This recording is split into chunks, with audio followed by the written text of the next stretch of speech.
Good afternoon, everyone. Welcome to our advisory council, our first meeting in the month, the first month of the year 2026, rather. Before we begin, I would like to let us know that we have a new representative for the Deaf Advisory Council named Brooke Grossinger. She's not here in person, but she's joining us virtually. She'll be with us next month in person, and we will introduce you to her at that time. All right. And again, welcome, everyone.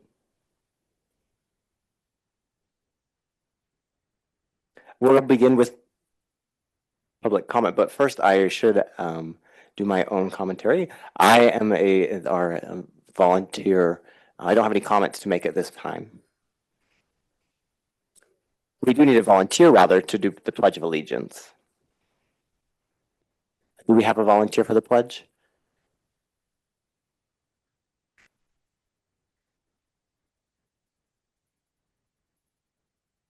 Okay, I pledge allegiance to the flag of the United States of America and to the republic for which it stands, one nation, under God, indivisible, with liberty and justice for all. Thank you very much. Now we'll move on to our public comment. We have a significant roster for that. Who will we be beginning with?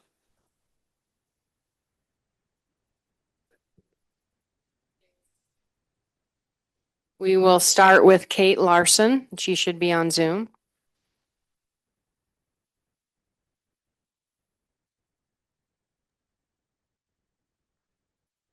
Hi, I'm here. It just says I can't start my video because it was disabled by the host. Okay, we'll get that fixed.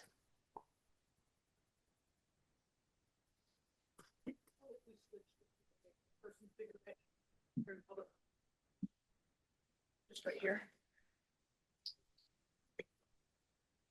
Okay. Just for during, it's just for the room. So whichever one works. Okay, It's better for me. Okay. I think I'm up. Am I good to go? You're good to go. Awesome. Hi, everyone. Thank you so much for giving me a few minutes to speak. Today on your agenda, you'll be hearing about a language and communication plan. It's being proposed as an addition to the IEPs and 504 plans of all the deaf and hard of hearing students in Utah. So I'm just here to voice my strong support for that plan. I'm actually the parent who first reached out to my senator to get this conversation started, and I'm pretty excited to see how far it's come, and I'm really hoping that it's going to get moved forward again today. So just a little bit about me. My son is a 17-year-old senior at Canyon View High School in Iron County. He's profoundly deaf and very proud to be deaf. He was not able to attend a USDB campus, so we have worked our way through the school system utilizing both our local district and our USDB outreach services. Many of those experiences have been really great for us. Some were not so great, and I recognize in this capacity, it is really hard to educate kids, and educating special needs kids is just a whole new kind of hard. Over the years, I think we all as parents have joked how we wish that these kids came with a manual, right? Well, I'm here to tell you guys we've got good news. We kind of found a little manual that can help us educate these kids. This language and communication plan helps us really succinctly and efficiently lead these amazing deaf kids through their education. So a language and communication plan outlines the existing rights and resources available to deaf and hard of hearing students. It walks parents and educators through the process of setting up their services and other supports for the student in need. And it really just streamlines the process for everyone involved. It really will make these IEP meetings and 504 meetings shorter, more effective, and just overall more pleasant, which is really awesome. Over the last 15 years, I've sat through several IEP meetings that lasted hours and hours and hours as we tried to create plans that would successfully fill my son's needs. But recently, I was able to bring a language and communication plan from another state and ask our IEP team to try it out. They agreed, and the meeting went so well. It was possibly the shortest but most productive IEP that I've ever attended. So specifically, that plan helped my team consider my son's communication needs during the whole school day, like lunchtime assemblies, and even ensure that his teachers are going to have communication with him in case of emergency. So it's been a huge relief to me to know that he is now not only going to be able to thrive academically, but socially as well. My son will be graduating soon, but many other families are still at the beginning of this journey. And so the goal with this language and communication plan is just to ensure that the so many other families coming after us aren't going to have to struggle the same way we did finding those services, especially in rural areas like ours. So I know my manual isn't going to help you clean up the toothpaste your toddler used to wash the walls or talk that angsty teenager through her outfit crisis. But Thank you so much, Katie. If we could just have you just kind of wind down. yeah, this is the end. I just wanted to say I really hope that you'll be able to see the value that it's going to bring to the deaf and hard of hearing education across the state. Thanks so much for your time, you guys. Thanks, Katie. Okay, next up we have Nicole Black on Zoom. I'm here, but it also says I can't enable my video. Okay, let's see. Felipe thanks Katie as well for her remarks.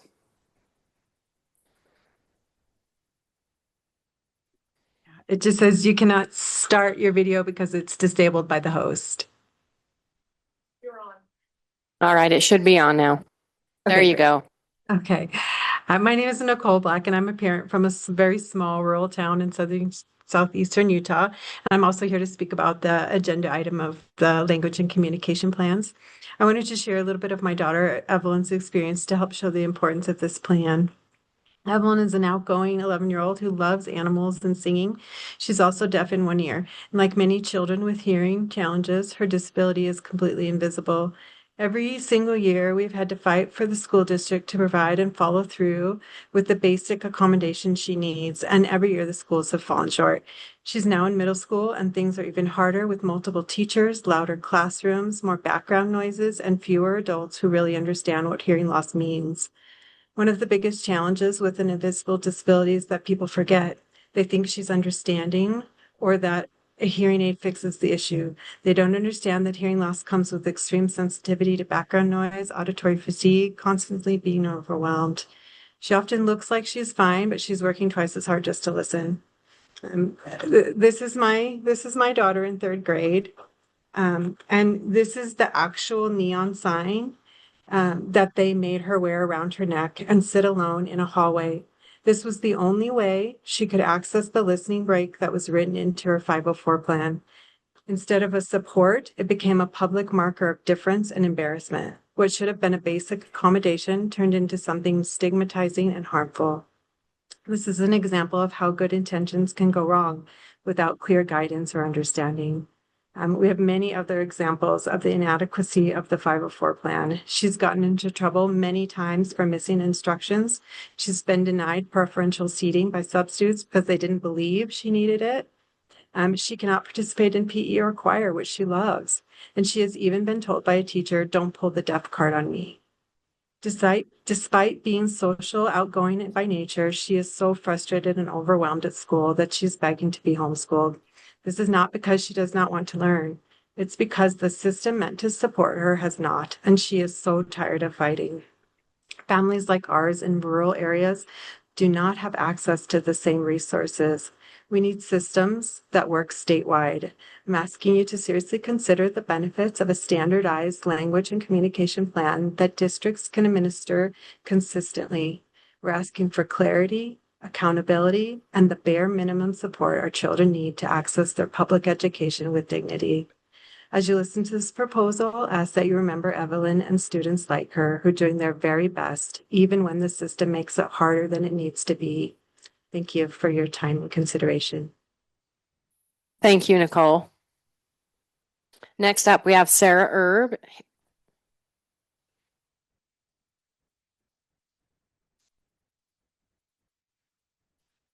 Felipe also thanks you for your remarks.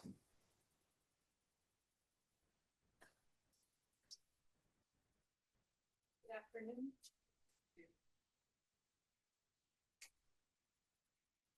Good afternoon. Sarah, you can just grab that mic right there. Good afternoon, Advisory Council. My name is Sarah Erb. I'm a parent who lives in Salt Lake City, and my daughter is 11, and she was born blind. Throughout her last 11 years, or her 11 years, we've been really privileged to be able to have access, because of where we live, to a lot of blind mentors. And some of the things I've been excited about as enrichment funds have become available for our families in Utah who have blind or visually impaired students and deafblind students are access to more mentorship opportunities, especially as it relates to community activities. We signed her up for a Learn to Skate program recently, and when we showed up to the rec center, they said, we would suggest that you do an adaptive program. And we took a few minutes just to say, well, she has access to everything that is a publicly available service. And sometimes that mentorship aspect can help our children understand, and our parents, that we still go out there, we still participate, regardless of other people's, whether they're government employees or not, knowledge about the ADA. And so I'm hoping that this year we'll have some increased opportunities for our families to participate in supported mentorship opportunities, specifically whatever recreation looks like for that student. And I'm just showing a couple of items that we acquired over the last couple of years. This is a wiffle ball. It's black on one side, yellow on the other, and it has jingle bells inside. So it makes it adapted. I'm just going to roll it across the floor for floor hockey. Since I don't have a ice hockey puck that's adapted, we'll have some of those available for us next week. I think I didn't add enough bells to it. So we learned over the summer how to make those accessible. And then this is a bright yellow shirt. It says Achilles, and it's a guide shirt that I use when I'm riding my bike with our daughter Maeve, who's 11, as like the guide on her tandem bicycle. And so it's bright, everyone can see us, they know that I'm the guide and she's the participant or the athlete. So thanks so much for your consideration for the different projects that might be coming to you over this year, and we appreciate all of your efforts. Thank you, Sarah. Thank you very much, Sarah. Next, we have Marla Palmer on Zoom.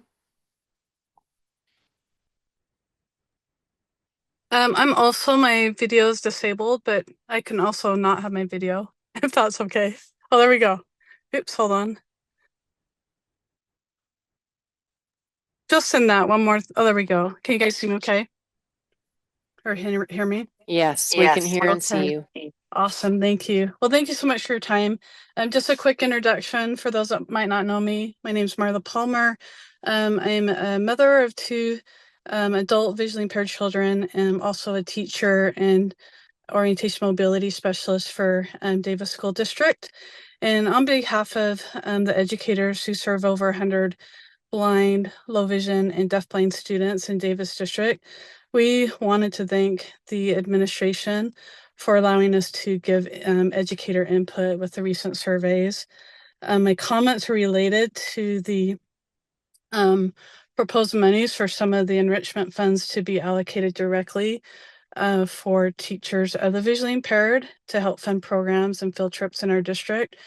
And I cannot tell you how excited we are for that. It's going to be such a tremendous resource for our district. Kayla, who you'll probably hear from as well. We've had to spend money out of our own pockets to fund. Our district gives us an allotted amount, and we end up having to cover a lot of that. So thank you so much.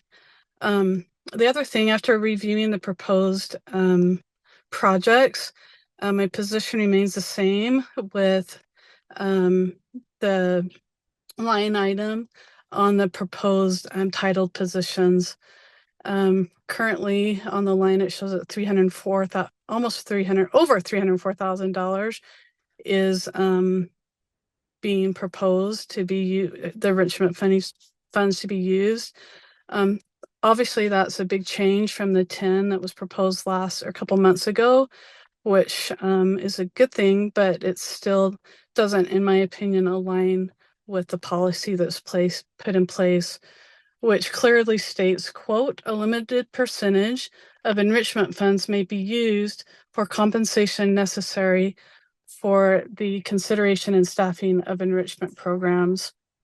And so just in general, I think as an advisory council, I just urge you to please consider saying no to this line item. I feel that 304,000 is 30% of the 1.2 million that's been allocated. I think there's alternative solutions such as setting a limited percentage so that because each year these employee salaries are going to increase year after year. So setting a limitation would be a wise thing, I think, would be to ensure that these funds are going to the proper way. Thank you so much for your time. I really appreciate your service. Thank you, Marla. We appreciate it. Thank you very much, Marla. Okay, next we have Josh Snyder over Zoom. Hi, guys. I'm going to be proposing for the Utah Blind Hockey proposal, so you can skip my public time. Josh, so your opportunity to speak is during the public comment portion of this meeting, as that line item will be for advisory council members. Oh, okay. I will take my 3 minutes then. Okay. Hi,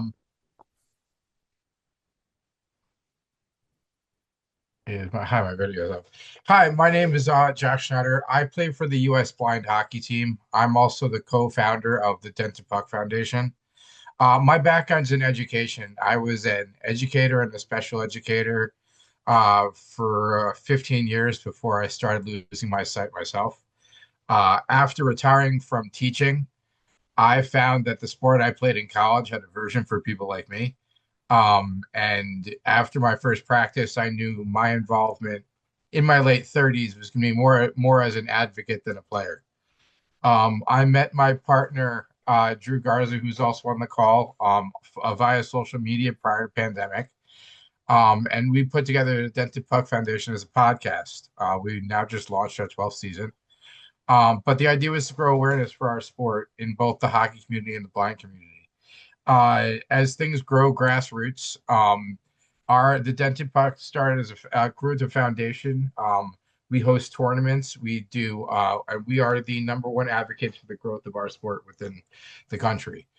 We are working with people from Utah to put together a blind hockey program to service the students and young adults of Utah with visual impairments. We believe that all people, regardless of disability, should have a chance to learn the skate in a safe environment, and that truly just does not happen for our community, as it does with many sports and many activities. We are currently planning to do a skate on the 30th down in Salt Lake City at the Salt Lake City Sports Complex, as more of a soft kickoff to our program. But our proposal to you guys is to start a multi-hub blind hockey program to service the students of all ages from about 6 to 22, as well as adults with visual impairments. For anyone from skating to playing hockey to playing on the U.S. national team. Within 90 days in 2024, sports became another really big part of the Salt Lake City area.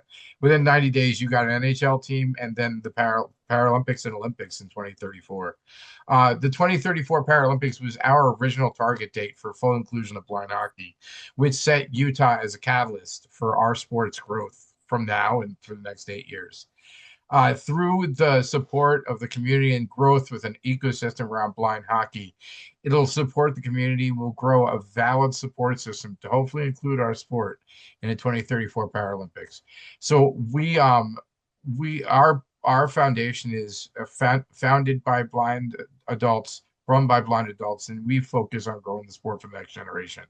Our goal is to come out there to Utah and support as mentors to help grow the sport for the future.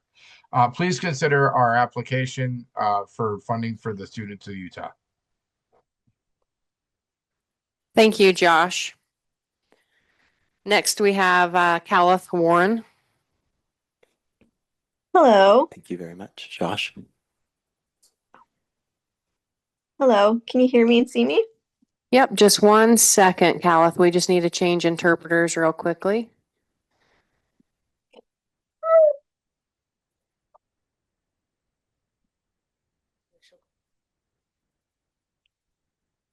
Okay, whenever you're ready. Hi, my name is Kayla Warren. I'm a teacher of the visually impaired in Davis School District. I just wanted to hop on and just say thank you so much for listening to the feedback from the recent surveys that have been sent out. I am so excited to have the support available for not only for TBIs in our district, but also for other TBIs throughout the state to support students and host field trips and provide those experiential learning experiences within the students community. So thank you so much. We really appreciate that effort in building that collaboration and supporting our students. I also want to voice my stance on the positions that are filled on or proposed for the enrichment funds. I too also feel that these funds should be protected and saved for students to be able to have these experiences. I recognize that administrators are facing really tough decisions, and but I do want to encourage the advisory council to remember to keep students in mind and that these funds are meant for students and for experiences for them to learn and gain skills to become independent. That is it for me. Thank you so much. Thank you, Caliph. Okay, our next public comment is Ken Duke. He is also on Zoom. Felipe shares his thanks with Caliph as well. Hello, can you hear me? We can hear you. Great. My video doesn't work, so we don't have to worry about your video working. My name is Ken Duke. I am the Utah chapter president of the Achilles International organization that is headquartered in New York City. And I'm coming to this advisory committee to talk about letting children be able to come into the program when they want to be able to exercise or have fitness in their lives. Our organization has been around since 1983. The Utah chapter has been around, it started in the 90s. And we help people who want to be able to exercise, run, walk, bike, and have guides that are certified guides that have gone through background checks to be able to help those people who want to be able to participate. So those individuals for this group is blind and visually impaired people. And we are looking for we've been able to talk to different organizations, and we'd like to talk to your organization about, we are going to be starting another chapter called Achilles Kids. And it's focused on just helping out kids from 3 to 21 years old. I'm not saying that 21-year-old is a kid, but that is kind of the age range that we have.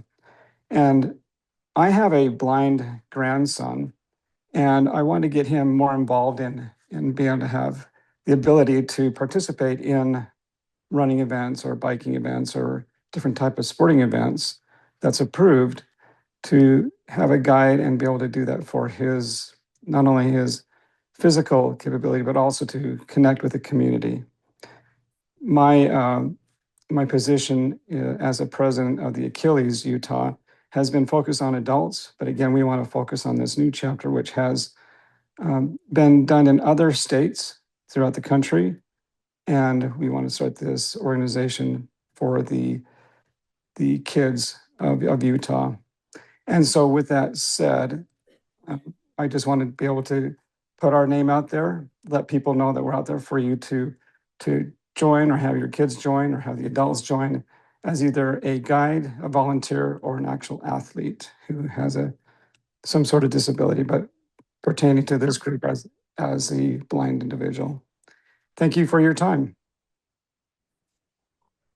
Thank you, Ken. Appreciate your input there. Thank you, Ken. Our last public comment is from Brecklin Everett.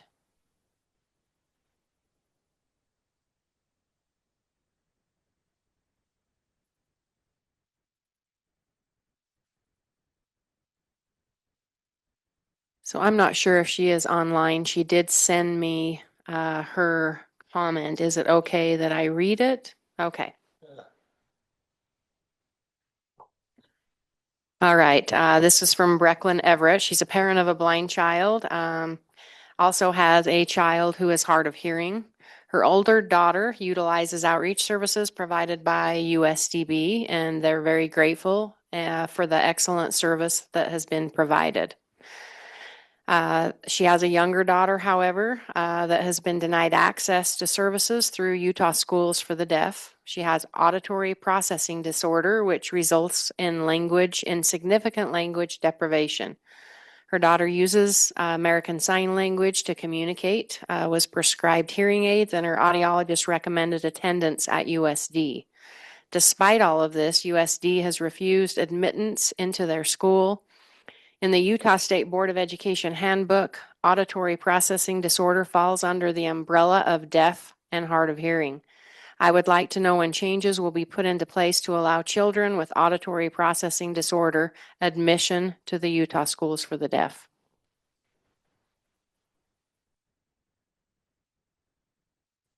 And that is the last of our public comment.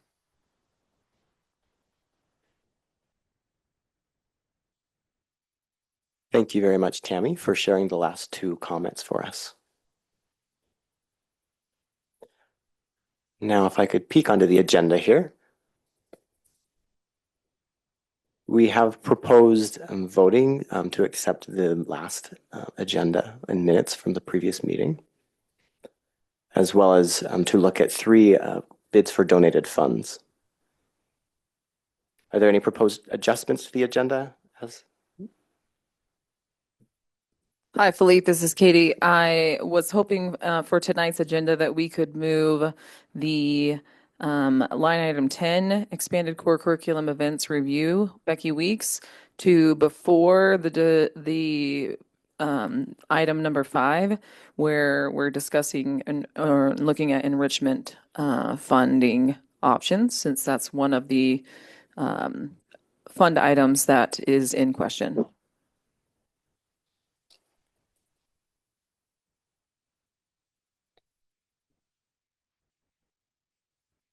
And Tammy, how are those related to the 3 that we've mentioned so far?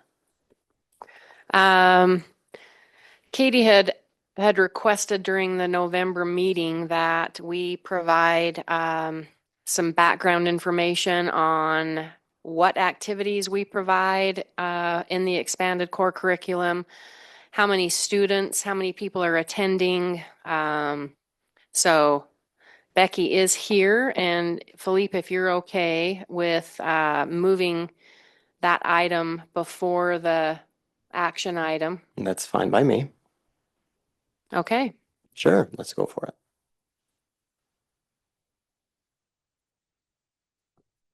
Otherwise, I propose that we accept the consent agenda that includes the previous minutes, vacancy report, and donated funds.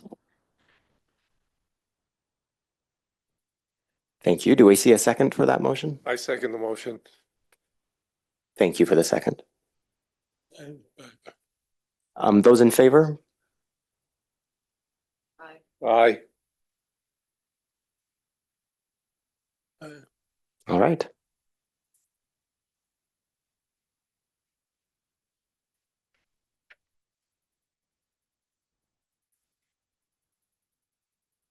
Do we have voting advisory council members online that can turn their sound on and also vote? Yes, Oh, sorry.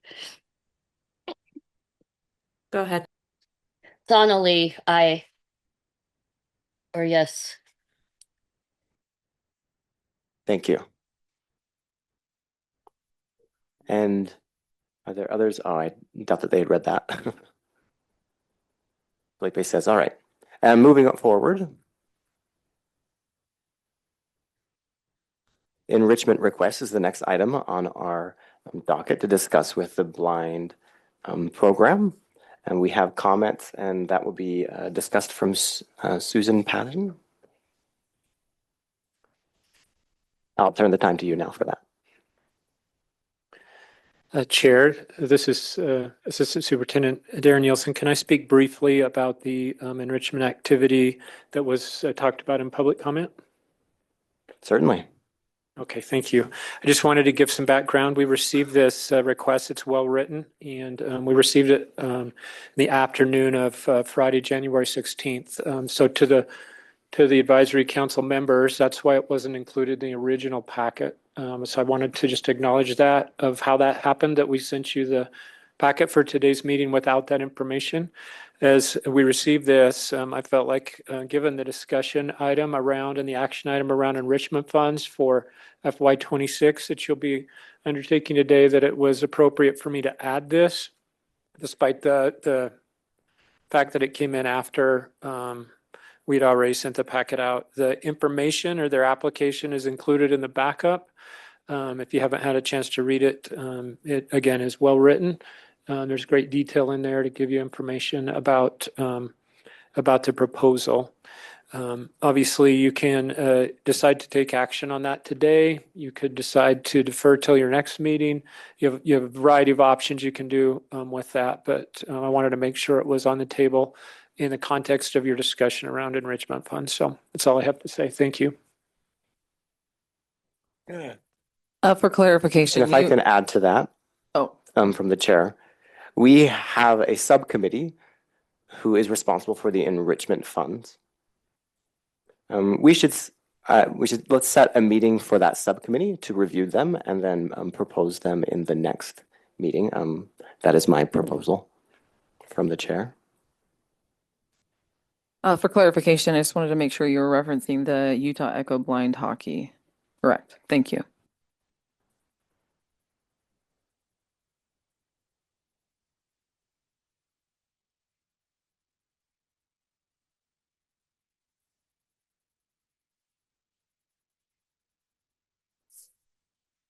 Does Josh need to add comment for that item or no? Okay, we're through with his matter of that. Do we then put that to voting or should we offer additional comments before we bring it to voting? Any comments from the council? And I am curious, this is Felipe, how much is being requested in that item?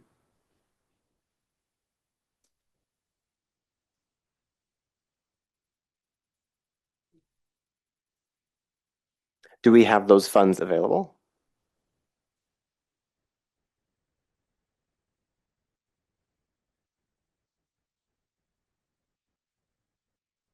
The chair is reviewing the printed proposal. He says it's good for 1 year, I see. Michelle Tanner is asking to make a comment. And I would like to make a clarification with the request that's on the table. Are you proposing that we set a tertiary meeting outside from this, separate from this meeting, that we review that proposal and then bring it to the next month's council meeting for decision? And are you looking for support for that proposal, Felipe? Felipe is responding, I'm a little confused with this request. I'm wondering, should we move forward and approve it now, or should we do that for the next fiscal year? This is Gretel. A couple things. There's like a kickoff meeting next week, so that's something that is kind of time sensitive. But I'm also curious, like how many kids do they think will be involved in this? Does it say in the report? I was just glancing at it quickly and I didn't really see a number. If 5 kids do it, that's pretty costly. But if you get 50 kids, that's another story. Yeah, I don't see a projected number of students. They are projecting using site-based rinks, so a variety of rinks to try to increase access for our students. And they've tried to connect to rinks that are near public transportation as well. There are probably questions for the committee or subcommittee if you take it back. It looks as though this project is moving forward, which took some organization prior to submitting this proposal. So what degree of funding is available through other sources is not necessarily articulated in here either. But that's just what I deciphered from reading it. This is Katie, and similar to what Gretel just said, that was what my curiosity was, is there an interest within our population that would match the cost? And is there enough, would there be enough effective communication to be able to hype up the interest, to be able to get enough of our students involved to make it worth the cost?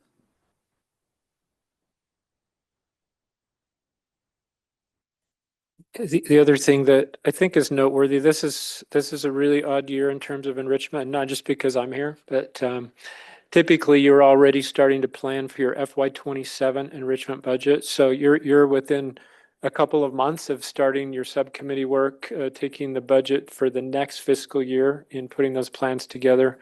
Again, as a result of identifying problems of practice around the enrichment funds last year, it has caused us to take the budget and revisit it several times, which is why, in January, we're talking about funds that need to be spent by June. So you also have the option to consider, be thinking about, there'll be another round of enrichment proposals and opportunities to fund programs just a few months away that would start on July 1. Obviously, that wouldn't benefit this particular proposal because they're beginning well before July 1 with their program. And this is Susan. If I could just say, so I was sent the proposal yesterday, and so I wasn't able to thoroughly look through it and as far as really study it. It looks like a really great opportunity. It really, truly does. I don't know as far as the timing is concerned, and again, that's for you as council members to decide and whatnot, but looking at it, I think that there is certainly potential as far as the number of students that would be or families that would want their kids to be involved in it. Again, I was very impressed, as Superintendent Nilsson said, it was very, very well written. But I'm not sure about the timing, so I'm not suggesting yay or nay, but I do feel like it looks like a really great opportunity. So that's just my initial, just again, I haven't had a chance to look at it in depth, but I would say that the people that are putting it forth, and then we are always looking at ways for our students to become more active and competitive in things like this, and so it looks really worthwhile. I'm not sure about the timing of it and whether or not we have it. You have as a council enough information at this time, but that I just wanted to make sure that was on record.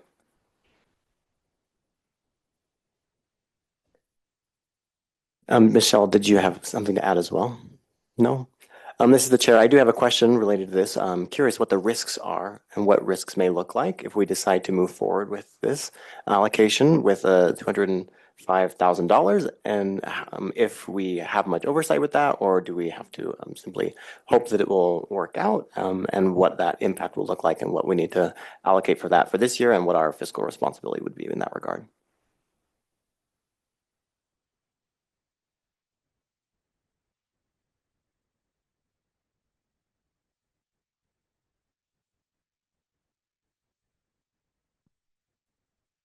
This is Michelle Tanner. As an outside person from this situation, the first thing I would like to say is that we have received this proposal, but I don't know that we've had enough time to review it fully. Your proposal to establish a subcommittee to look through it has my support. I think that will be a good path. The man who spoke to this subject in public comment gave a solid good 3 minutes. I would motion that we provide more time for comment from him. The chair asks, are there other thoughts in regard to establishing a subcommittee to review this proposal, and then that we review it and make an adjudication in February?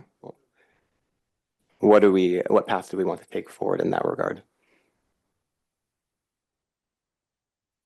I would be open to a subcommittee meeting and even inviting, I forgot his name, Josh, inviting in Josh to attend that meeting and give us more context. I'm also very curious. I would like for the meeting to occur after January 30th when the event is, because I'm curious how many will attend that event. I see, yes. Huh. If we're in favor of that, to set a subcommittee, and then have Tammy solicit volunteers for that committee, and then we bring it back to us. Are there other thoughts before we call for favor for that motion? Or any dissent from that? This is Gretel. Just one comment. Like Superintendent Nielsen said, maybe they're getting funding requests from other places. So if that's so, maybe US or the enrichment funds wouldn't have to cover the whole cost. Maybe a portion of the cost might be something the subcommittee could talk about as well. Mm-hmm.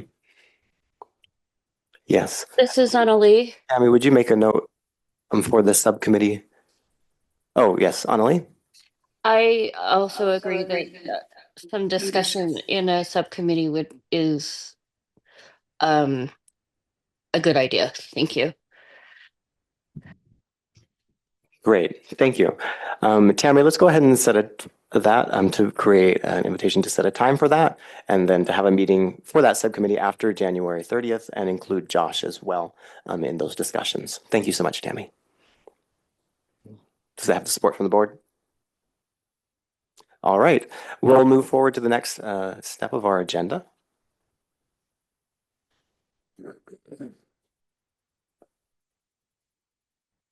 Specifically the 2026 Enrichment Fund projects, which I believe will be led out by Susan.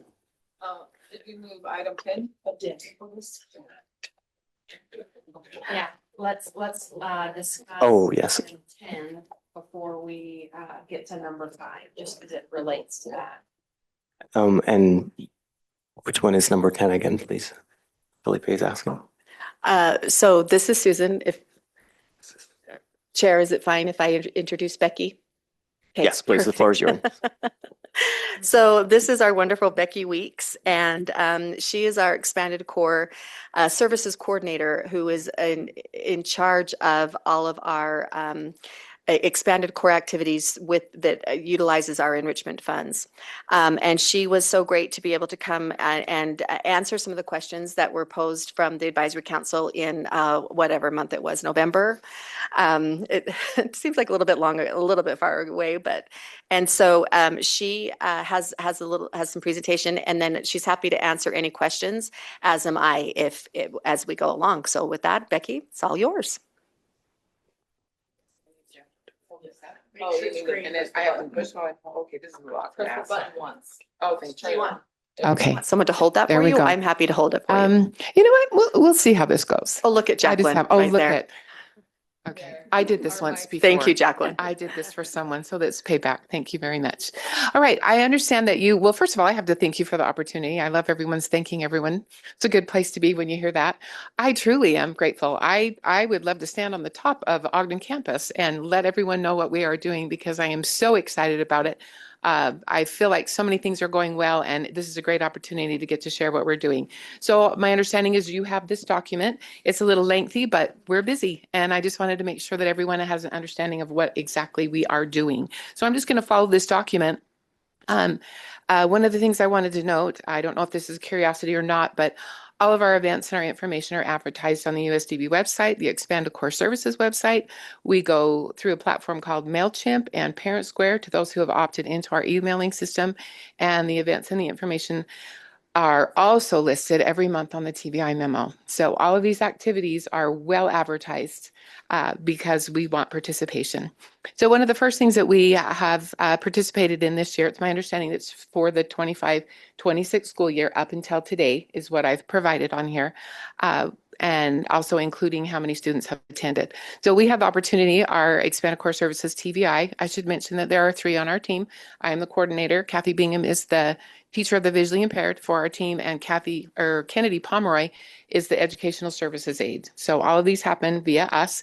All of the teaching and lesson planning and things happen underneath Kathy Bingham. She is the TVI. So Kathy was offered by the teachers of the deafblind to teach in their deafblind immersion experience this year, which she had a great time. This involves just one student because that's what this experience does. And Kathy was invited to do a 2-hour cooking session with a deafblind student in their home. So she did that in August. That was what kicked us off. And she is still in contact with that parent.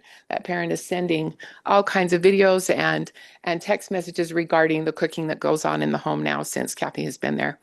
Family events are a huge part of our programming. Family events are hosted by the Expanded Core Services to help the families of students with visual impairments connect with other families with students with visual impairments. Parents learn that they are not alone in this journey. So this is one of our favorites that we do. We offer a couple throughout the school year. One of the things that was asked as I was presenting to that we would cover what skills are addressed in each of these activities. So for family events, it's a little different. Parents are sent a copy of what we call the Expanded Core Guide, and they receive that.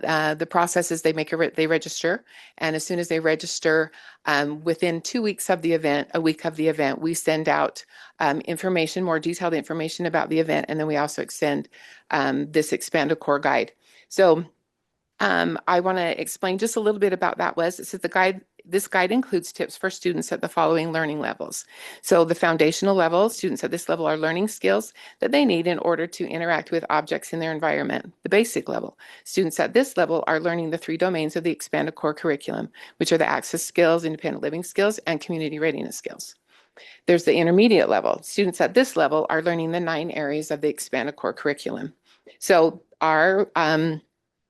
this guide covers all of those, and it's great. So I just wanted to take just a minute because this will help you understand how they are covered. I have here just a copy of the, and it's a link for you in our document, but this is a copy of the Expanded Core Guide, which goes out to parents, and it covers all of those areas. The basic level skills are listed on here as access skills, community readiness, independent living skills. And what this guide does is it offers, we say that our goal is that this will empower parents with the skills needed to prepare, experience, and reflect on community events that you participate in with your blind and visually impaired student. So this is the wording for our Cherry Hill experience because it is out in the community.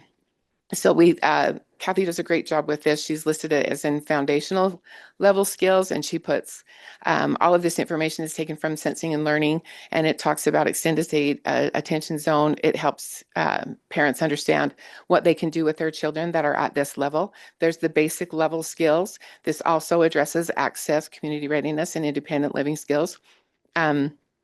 And this, again, just helps them at their level. It's a little different. It's not as rigorous, but it's still rigor involved in this. But it helps the parents know what to do before they go to the event. And I think the understanding will come when I read some of the skills from the intermediate level skills. So access is a huge area. That is one of the domains of the Expanded Core. And so under our access tab, we have how will I get information from my environment and understand it? And then it lists assistive technology. Where can I find information about the location? Will I need a tactile map to help me know where the exhibits are? What devices will I need to support me at this event? So I hope that helps you understand the reason for this guide. That's how it empowers parents. The Expanded Core is in everything. It's embedded in everything, but sometimes it's hard to identify. So with our direct instruction pieces, this is helpful to families prior to coming to an event. It's not just a day at Cherry Hill, it's a learning experience, and this helps them prepare for that. We've had such good feedback from our Expanded Core guides. So I just wanted to give you a little information on those. That's what's sent out for family events and for more. The next, I guess I can list because you did ask that. So this year we've had Cherry Hill, that happened in August. We had White Cane Day that was held at the Ogden campus, and that was in October. We support Luminaria. We don't help with the registration and things like that, but what we do offer is we send an Expanded Core guide to Luminaria, and then we also provide staffing for the event. We recently had the Parent Mental Health Conference. That was on January 10th via Zoom, and families attended that. Just to give you some information as to how many families attended and people, I believe that was asked, and I'm sorry I slipped over that. Cherry Hill, we had 156 families that registered and 83 families attended that event. White Cane Day, we had 83 families register and 63 families attended that event. Luminaria, I don't have any data on that. Our parent mental health conference, again, that was via Zoom. We had 16 parents register and 3 parents attended. So one of the next activities that we Becky, do. If I can, this Yeah. is Susan again, if I can just interrupt, for Luminaria, we distributed and for 950 tickets were distributed for Luminaria. I don't have an actual count as far as how many people came, but it would have been close to that. Jacqueline's nodding at me, so yes, but we had 950 tickets that were given. Great. Yeah, that is a popular event. All right. The next activity I have listed on the sheet is Teen Escape. Now that is something that covers students with visual impairments from the ages of 13 to 22. So students meet monthly, so it's once a month on a Saturday in various locations in the community.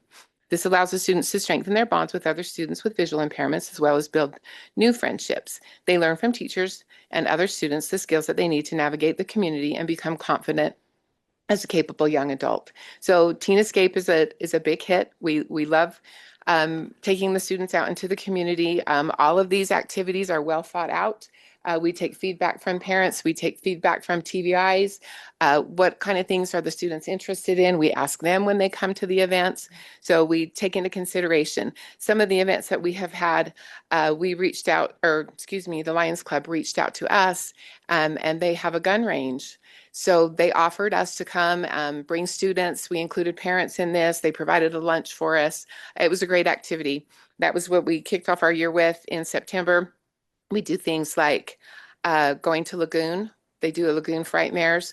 We've hosted a cooking school. We were supposed to go sledding, but we don't have much snow. So now we've changed that into a Stir Crazy lunch. So they're doing some fun things, and that's coming up.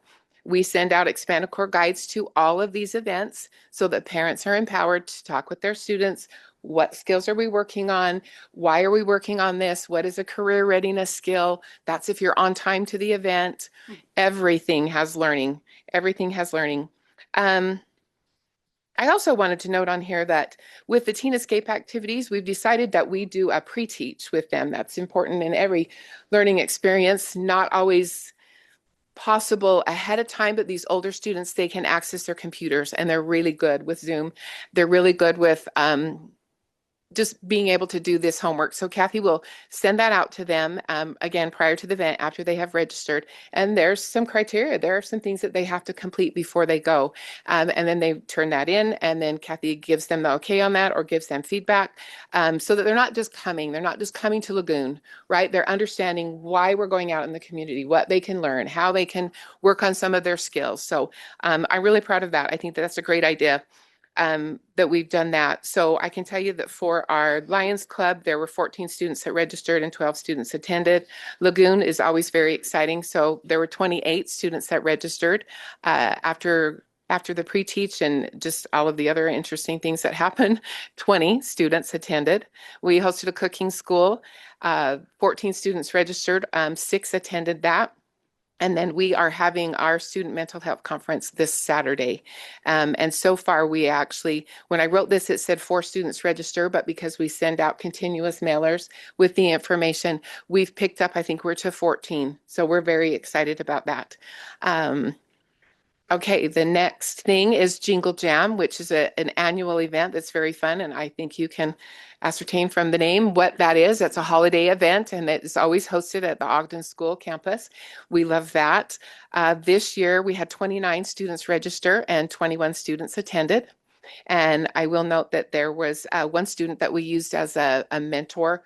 He is visually impaired himself. He is of the age of the students that were there, but we saw a lot of leadership skills in him. We knew he was a little bit older, so we experimented and tried, and it was a great success. So again, families received information on that. I wanted to say that we provide transportation when students register. We drove up to Cache Valley, the Perry area. We picked students up at the OEC. I actually went to Stansbury High School, and then we went out to Draper. So we are getting students from all different areas coming The next program is the short-term programs on location. They are hosted 6 times per school year, 6 times during the school year per location. And when I say location, that is Ogden, OEC, and Springville campus. They also go out to Tooele, and they have quite a following there. Some of the skills that were highlighted that we work on. Well, first I want to tell you what they do at these activities. They're on location, they're in the areas, there's a registration, the students register, they come, parents bring them. We don't necessarily provide transportation for these events. That's part of the reason we do that out in the community, is because that's typical for you to take your child in your area. So this activity is 2 hours long. This is for 8 to 12-year-olds. And they always begin with a short fitness activity, and then they always have a cooking activity. They clean up after themselves. This year, they're focusing on the electrical circuits by using snap circuits. And then they end the activity with an accessible game. And a good time is had by all. So I'm not going to take the time to go through all of these skills, but the areas are listed from each of the activities, and there are quite a few. And Becky, another interruption. Tonight we have they're on location in Tooele. So yes, that's right. we have Kathy and Kennedy are both in Tooele tonight. So they're doing it, and it is. Well, I think everything's our favorite. We all say that everything's our favorite. Oh, that was so fun. But let's see, I won't go through, I said that, I wouldn't, but I encourage you to go through and look at, I love that the question was asked, what skills are being addressed at these activities? Because a lot of times it looks just like we're going and having a party, but it's all wrapped in learning, right? It's all wrapped in learning. Okay, so just to let you know for Ogden, I do want to let you know that we did reevaluate the locations based on attendance this year, and the need, and so what we did is we were going to Logan, but their students were aging out. We realized we didn't have much participation from Ogden last year, but all of a sudden we did have lots of people reaching out. So we made modifications, changed that up. So we no longer go to Logan, but we do host on Ogden campus. And it's been fun. We've had 4 students register and 4 students attend.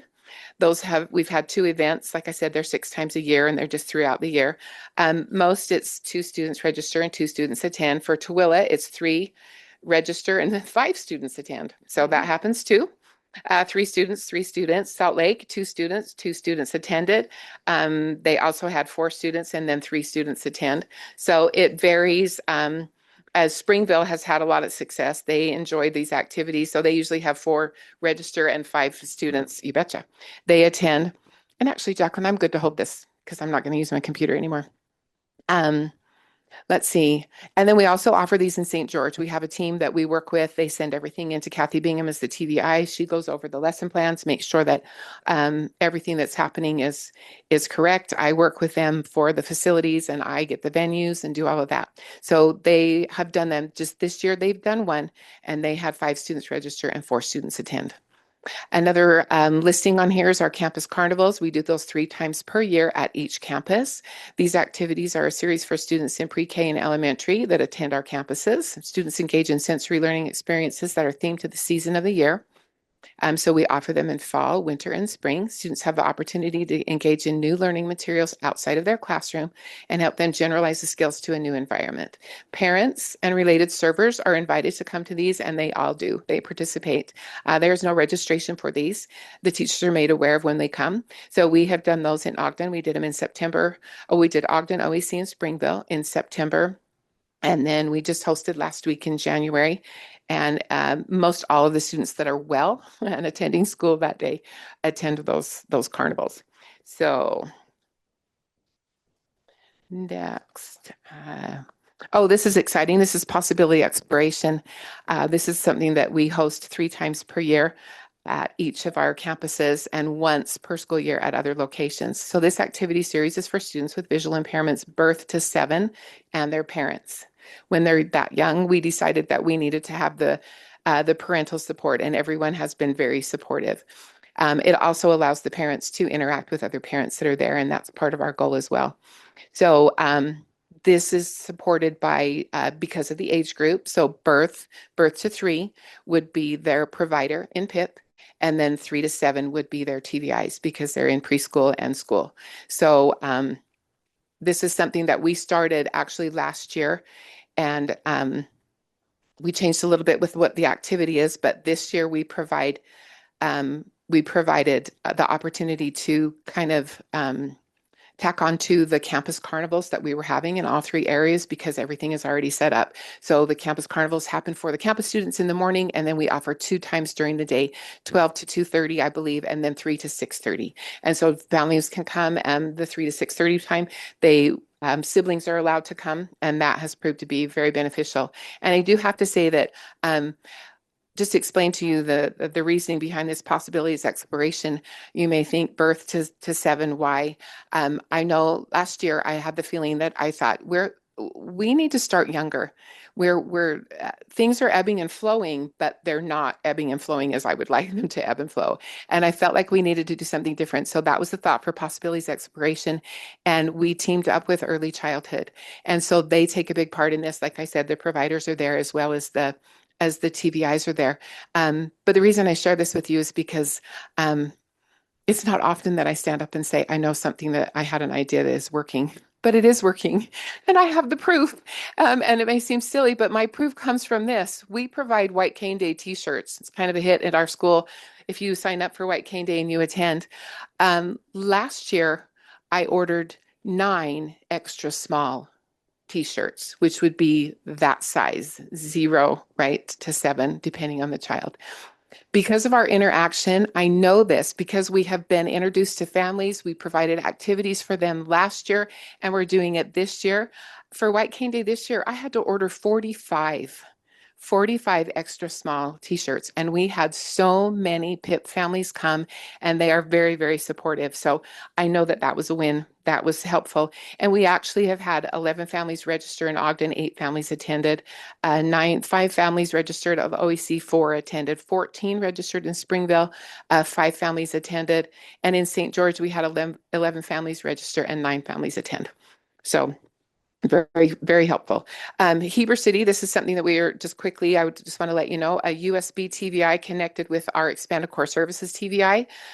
With a Wasatch County TVI. I know that sounds like a lot, but that's exactly what happened. And they were encouraged to plan a day in Heber. Heber is an area that we have not gone to. And so we were very excited about this. So as we went up there, we learned that this TVI in Wasatch County had access to schools and rooms and students and all kinds of things. So we went up there. Actually, I didn't get to go. I was out of town, but they went up and provided in the preschool. So they had 3 preschool students. And because they were up there for the preschool students, this teacher was able to get a junior high student over and then another high school student. And I know that doesn't seem like a lot, but it's huge. We are in and we are planning to do another one. We were scheduled for January, but it didn't work out. But we are scheduled again for the spring. So we are getting in the door up there in Heber City. ECC PTA is on this list. That's something that we host 4 times a year. And it seems like a funny title, but we just named it that a couple of years ago because we just wanted the input from parent, teachers, and the aides, right? That was something that we invite all of them to come. And we just had one last night. I think we had 14 parents register, but 14 parents and TVI comms. So I think it was split between them. We had 2 parents come, but it was very beneficial. I know that the one mother that was there, well, both parents that were there offered great information for each other, but I know that the one was really looking for some certain answers. And what this ECC PTA was last night was the AT team from Utah Schools for the Blind. I happened to be in a Utah parent meeting that Sarah Erb was hosting, and I listened to a parent and I heard her concerns and her frustrations. And so I immediately reached out to the AT department at our school, and they provided a great presentation, and they were able to help those parents with their questions. So let's see. Expanded core courses for credit. This is something that Kathy does. We offer those for digital literacy and also Fit for Life. They are via Zoom. So they work with the counselors and the teachers in the school districts if these students want to attend these programs. Kathy has a rigorous program that she teaches. For digital literacy, she also combines with Quentin Williams in the AT department, and he teaches once a week, and Kathy teaches once a week, all under the direction of Kathy as the TVI. And she said that this is offered for students 7th to 12th grade, and I believe that she has an amount of students. Oh, one outreach student completed digital literacy for low vision students, one session in person in Cache Valley, and then other sessions were virtual for this student. So 2 outreach students have completed the screen reader basic course in the first half of the fall semester. And then these same 2 students are currently enrolled in working with text course. And then these are via Zoom, but occasionally they do go out to the schools if there is a need. Then there's also personalized expanded core instruction. This is bi-monthly throughout the school year. This is something that we offer in the Bridges program at school. They on the Ogden campus. And so we have done that. The format for that is the first Tuesday of the month, we go up and we do a group discussion, and then we break into small group discussions. So it's a 2-hour. And then the third week of the month, we go up and I bring a team of people and we break into 40-minute sessions for the students to have personalized on that same topic. This month it was organization. So we have the good group discussion with things. It was great for the community. They all spoke up, and it was really wonderful to be able to see a student who has no vision and has autism reach out to probably the highest functioning student that we have, and give her tips on how to access her computer and how to access a program. So it was great for them. And then, as I always do, I asked for a takeaway, and the student with the vision, she said to me, or to all of us, she said, I think my big takeaway is that all of us have something to offer, and I can learn something from everyone, which was a win. I was like, yes, and yes. It was so good. So those things happen. Like I said, we're up there twice a month for that. We have the travel programs. I'm almost finished. We have the travel programs. Expanded Core Services travel programs give students the opportunity to develop skills necessary for their next step in life. And they complete an application process. They're sent a guide to the application process so parents can help them understand what it is and the expanded core skills that they are working on. They receive a lot of good feedback, right, in a supported environment. Students participate in various modes of travel and connect with members of the blind and visually impaired community in and outside of Utah. We have 2 travels programs available. One is called Stateside Adventure. This one is planned out. We had 8 students apply, but we are down just to logistics and things that happen in their lives to 5 students attending. We started coursework yesterday. 4 of the 5 students are new to the program, so they are doing the first year. They will also be getting credit for those courses. We've worked through that with the course codes and the counselors, and so that's something that we offer for students. And then there is one student who is a 3rd-year participant, and so Kathy has written a nice curriculum that I work with, not a curriculum, but syllabus that I follow and work with this student doing. She's actually helping us plan the program and the logistics and things like that. She'll have an in-person session because for privacy, we don't want her to use her phone. She'll be using our school phone, so I will drive to the location that she lives. So that is happening for Stateside Adventure. It's a 5-day program. We're going to Chicago, and it's in May. Our next program is called the Epic Road Trip. It's a 3-day in-state trip, and this is for modified students who need modifications. Everyone needs accommodations, but these students need things modified in order to be successful. And we did this last year, was our first year, and it was a great success. This year, we've had 5 students apply, and 4 students have been interviewed and accepted to the program, and they're actually doing one more interview tonight. I do have to say that of the 5 that applied, 2 of the students are not requiring modified work. And so we kind of got a giggle about that. And I talked with their parents and said, actually, this isn't a program that they need to come to and participate in. And then I stopped and said, unless they would like to come as mentors. And both of the students and their families were thrilled about the opportunity. And talking to the students who were accepted and their families, one of the big things was that they were hoping to have interaction with more students. And so here we had these 3 students, and at the time it was just 2 students coming. So we thought this was a good idea, and I appreciate Susan for approving that and saying, yes, we can do that. So now they have coursework as well, but it will be different. The 3 students are involved in their modified coursework for a road trip, and the 2 students will be working with me as mentors, and their coursework will include that. That will happen in April. And then lastly, I just have on here that we have our expanded core planning. We're planning for Camp Abilities Utah in June. We're hoping, we did not do that last year because our campus was closed, so we're hoping for a big revival with that. Hopefully at least 20, 25 students. And then other summer camps that we're advertising for tomorrow to see what we get.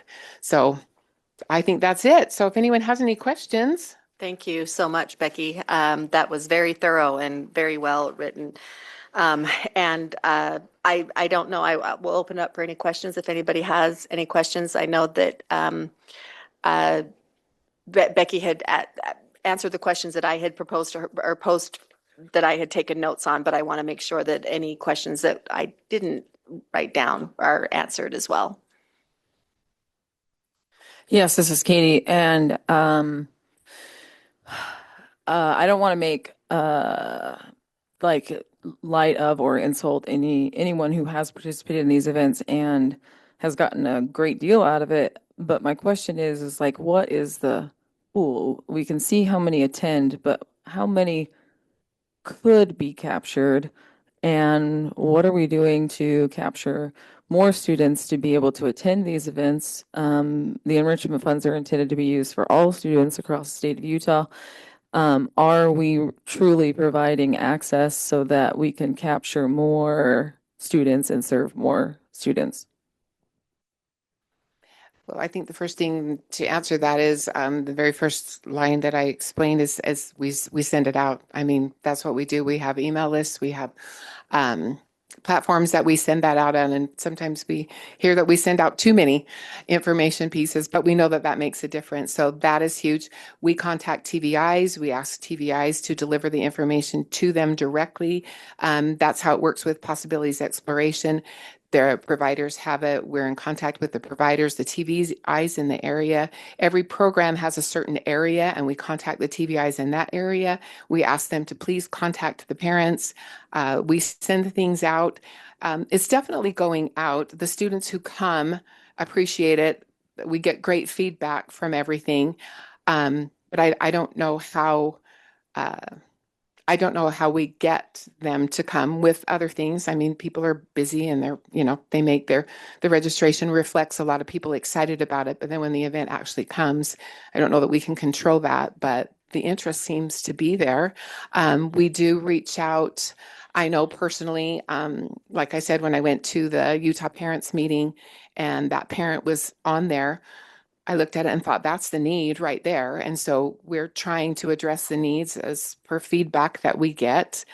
Kathy does, I didn't mention this, she hasn't done it as much this year, but we do offer for her to go out into every area and work with TVIs. And we know that that proves to be beneficial, that the families get to know her, they get to know the activities, the TVIs, and then they come. So, I mean, we're actively pursuing students.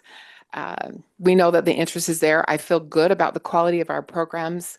I know that our family events are highly attended.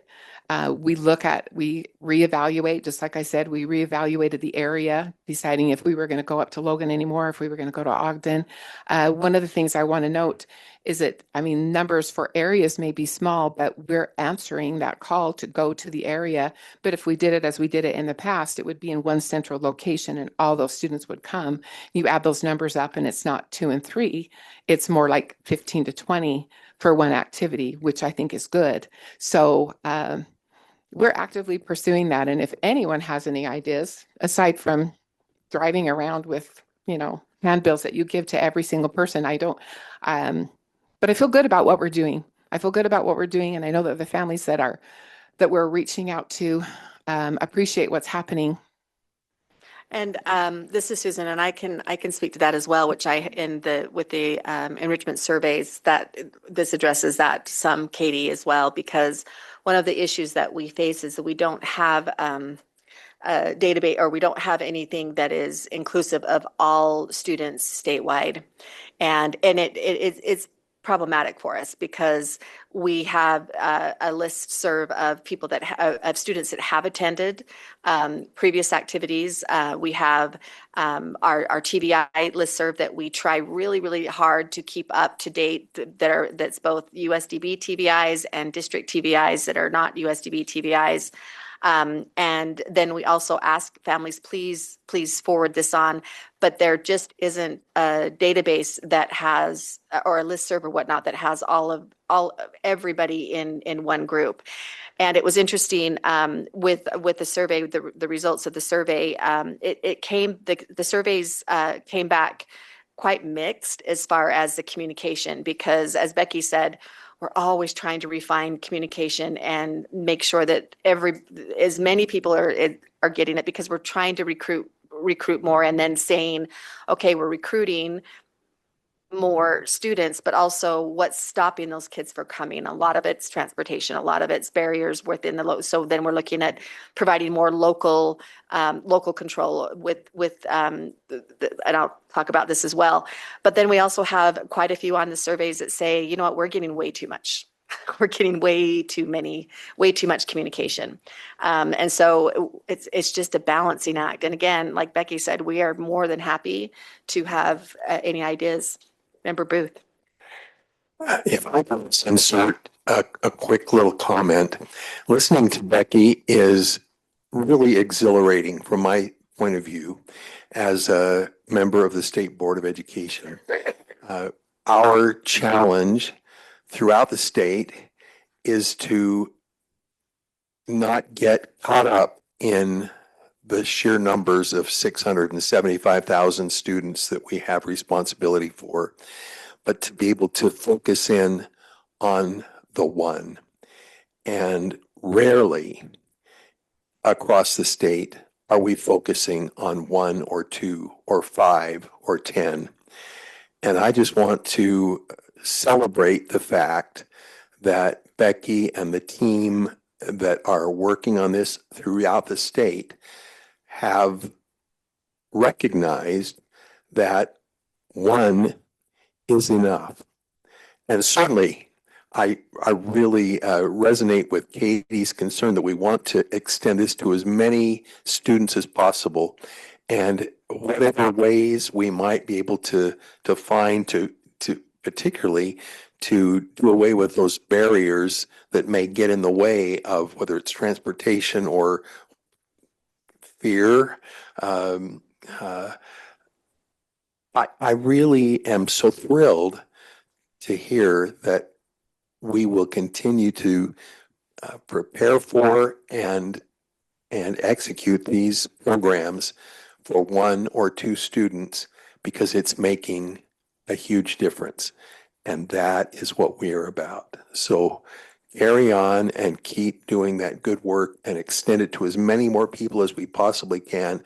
But know that I will hold you up as a poster child of how we need to take the time to make sure that we're focusing on the one. And you're doing a great job. Thank you so much. Thank you. Okay, that gave me some time to think. So thanks for that too. One of the things that I didn't mention, when I talked about last year possibilities exploration, I didn't mention the areas that we are going to. So last year, that was it. We wanted to take all this on the road. So we went to Vernal last year and had participation. We went to, like I said, we went to St. George. And the things that I see are, we had a family drive from Cedar City who attended in St. George. They drove up to Luminaria from Cedar City. So I know us going and them meeting us and being a part of that made a difference. This year we're going up to Logan. We're doing one. We're out in Tooele. We're going to Richfield. So we are taking it to the areas. And that was my thought with that birth to 7 group of people, specifically even birth to 3. PIP, just giving them the exposure to us, because if you hear about it and you have an understanding, we've always presented. I've been in this for 12 years. I think I've worked under Robin Clark, and I know the presentations were made in all of these areas, PIP and deafblind and things like that, which they were great presentations, but they just didn't have the same impact as going and seeing and feeling and doing and getting excited and seeing other parents there. And I knew that was the right thing. And so that's what we've started doing. So I should say that that that is something that we are doing, is taking our little show on the road and going. And again, I think it by involving TVIs, involving the PIP, involving even classroom teachers, because we're doing this in public schools when we're traveling. When we go to Tooele, we're going to a public school. They're all gaining an understanding, and it's helping, I believe, with our following. So that's another thing that I really believe is important, that we are working and progressing to 45 t-shirts at White Cane Day. This is Katie, and I try to, in my role, represent everyone, but I will get personal right now. And I am emotional about it, I will be honest, but I attended everything as a PIP parent that I could, as a working parent, and a lot of things were during the daytime. And then at 3, everything disappeared. And so then I joined the advisory council with a platform of there needs to be things from 3 to 7, because I would get emails all the time about 8+. So I was so excited when my kid was about to turn 8 and we signed up for every single short-term program. The barrier was his school gets out at the time. It got out at 3:55. It gets out now at 3:45, but we're in Sandy and we've got to come to this campus. I'm a teacher, and fortunately at a middle school, so my contract's not much later than his school dismissal. But even then, I had to arrange to leave early to go get my kid, and we literally drove as soon as school got out to get to this campus, and we're still late to the event. And so I asked Kathy, could we push this back a little bit? Like, we live in Sandy, which is not very far from this campus, but to get there during traffic time, when the school dismissal is when it is really challenging. And my kid hates being late to things. That's part of his personality. So we went to one event and that was it. And Kathy's response was, you're the only parent that's ever asked for that. So I'll be honest, when I saw the data and I saw that 2 people were attending, here in my mind, I thought we were the outlier and that there were 8, 10, 12 at least children, at least that many attending, and that we were the only ones asking for a later time. But there were 2 people that are attending, and so it felt very inflexible. And that was last school year, and so that means we didn't participate last school year, and we haven't participated this school year because it's very inconvenient for us to be able to attend. And I was literally counting down the days for my child to turn 8, because I've been seeing these emails for years and years and years, and now 2 school years, he's not been able to participate. And so these are the kinds of barriers that I want us looking at so that we can include more people. And so I'm glad to see these numbers for me now to be able to feel like I can say, let's change the time. Who are these other 2 families? I'll contact them. Can we change the time, or can we change the location so it's more proximal to people that want to attend? So I would like to see barriers looked at and overcome, and I would like to see more opportunities that are throughout the regional areas, even within the urban areas, because getting from Sandy to Salt Lake is very close in distance, but takes a long time at that time of day to get there. And also, what am I supposed to do if I drop my kid off while he's here? There's nothing to do around here, and I don't have enough time to go back home, because then I'd have to turn right back around and come back. So it would be also really helpful to have activities held at a location where I, as a parent, have a place to be, even if it was arranged for me to be in a separate classroom and use that as a space to read a book or something like that while my child was attending these events. But being able to consider those kinds of things, like, why are we not attending? Why are the families, why are people not attending? And how do we capture more people by explicitly asking the people that aren't attending, why are you not coming? Well, you've definitely been heard. I will say that I just had a conversation with someone who said, thank you for doing your programs at 4 o'clock because my child gets out of school at 3:30 and I don't have a way to get them there. So by doing it at 3:30, I've arranged for them to stay and then they can attend the program. So we're going to find this, Katie, in everything that we do. But your feedback, you've been heard. We can listen. I mean, you're looking at we're looking at the entire state. We're looking at where we go and how we do it. We used to go to libraries in West Valley, right? And again, we just have to reevaluate. But I tell you what, we're not going to do is just not do them. We have to start somewhere. And that's what we're doing. And so my tenure has been last year and halfway through the school year this year. And I'm trying, I'm looking at these different ways. So if you would please send that in an email, send it back to Kathy, send it to me.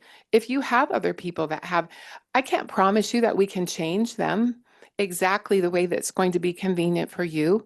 But we want your son to come as much as we want every child to come. So we're willing to do things, but some things we just can't be flexible on, but some things we can be. But again, if no one says anything to us, then we don't know. So we appreciated the enrichment survey as well and took some feedback from that. But overall, no one said that. Overall, no one said that. So thank you for speaking up. So again, this Thank is a you great very much. opportunity. Annalee,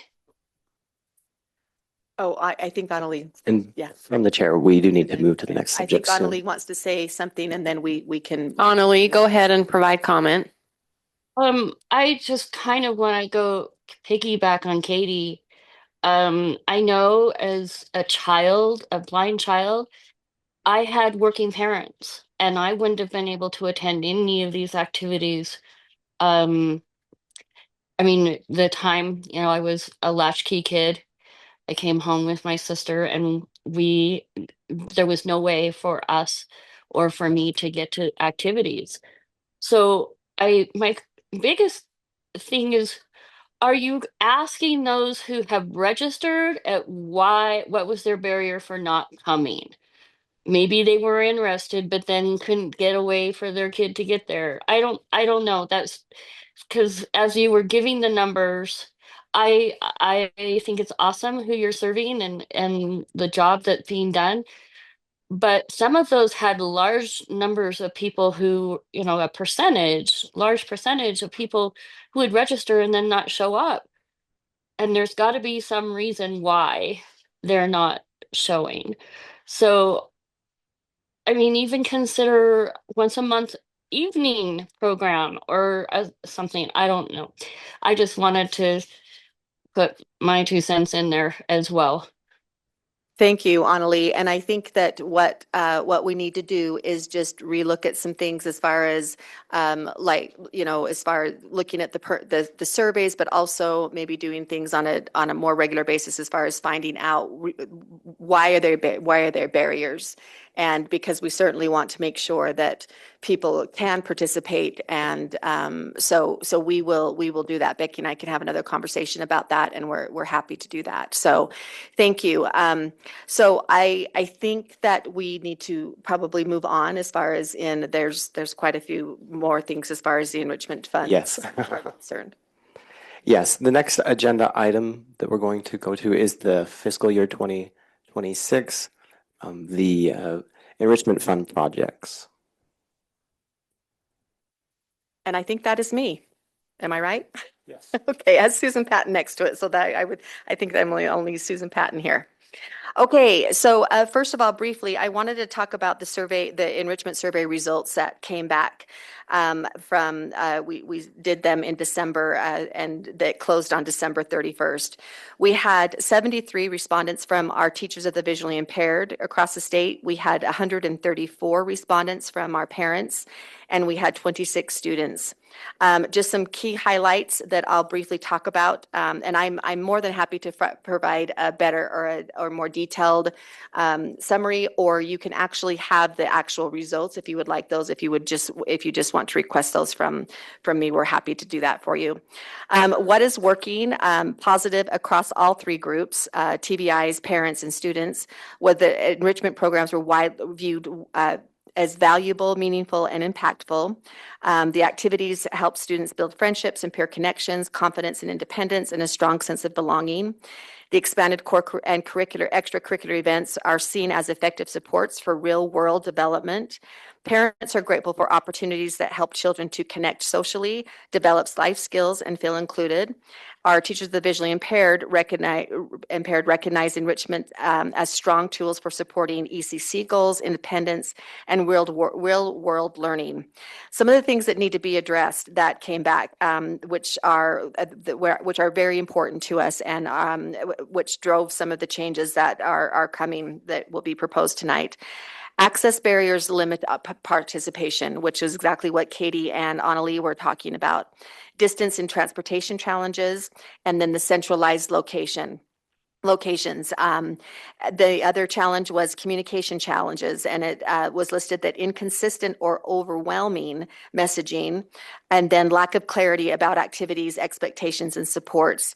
The inclusion gaps were that the younger students, some felt like younger students were being underserved, and then we had a great need for providing activities for students with complex needs, which we recognize, and that has been something that we are really actively pursuing. We also found the need for more local opportunities, and then the student need to feel socially comfortable, have clear expectations in advance, and then having accessibility built in without having to ask. And then there was a strong need for clearer communication, more equitable use of resources, and greater local access. I think that was a common theme throughout the surveys, was more local access. And again, like Becky talked about, we really, really want to provide those local, that's why we're doing the Teenascape on location and whatnot. But we also understand that our teachers of the visually impaired and families, they do know what their students need, and so we want to make sure that those are being acknowledged, and that they can form activities that will meet the needs of those students. So those were the highlights of the survey. And again, I can provide a lot more detail if you would like that, but due to time constraints, I think I will move on to the enrichment position information, if that's all right, Chair. Is that okay? Please All right. proceed. Okay, so the three positions that are being proposed to be funded through enrichment funds, and we realize this is something that is very sensitive and rightly so. We know that this money is for students across the state to enrich their lives, but the three positions are the expanded core curriculum coordinator, which is Becky Weeks, our ECC educator, who was Kathy Bingham, and then our student educational service aide, who is Kennedy Pomeroy. And I just want you to read. I just want to read their roles and responsibility. The expanded core coordinator, she's the lead for the expanded core services team and 2 personnel. She coordinates and oversees all expanded core events for the families, activities for classes for students across the state, ages birth through 22 years. In 2025, that included 85 activities. She coordinates and oversees all ECS, which is the expanded core services summer programs. 2025 will include 6 programs. She manages staffing organization for activities and events, attends events as staff, and manages the purchasing and reconciliations of all activities, materials, supplies for the expanded core services program. Our educator, she organizes, creates, collaborates with USB and district TVIs on lesson plans for all expanded core services activities for students across the state for ages birth through 22 years. She's the on-site lead for expanded core activities for students across the state ages birth through 22. She's a TVI for all expanded core services classes for credit. In 2025, that included 85 activities. She leads and creates lesson plans for all expanded core services summer programs, and in 2025 included 5 programs. And then our student educational service aides, aid. There's one of them, one aid. She manages material organization of and is support staff for expanded course services activities for student across the state's ages birth through 22. She staffs for summer camp. She leads on the expanded course services lesson bin projects for our campus elementary preschool classes. And she, including organization of teacher connection, delivery and cleaning of all material for all 3 campuses. She's the lead on social media and marketing projects for all expanded course services events and activities across the state, ages birth through 22.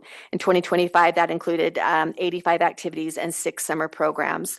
These positions are 100%, their roles and responsibilities are 100% enrichment funds. That's all they do. They are not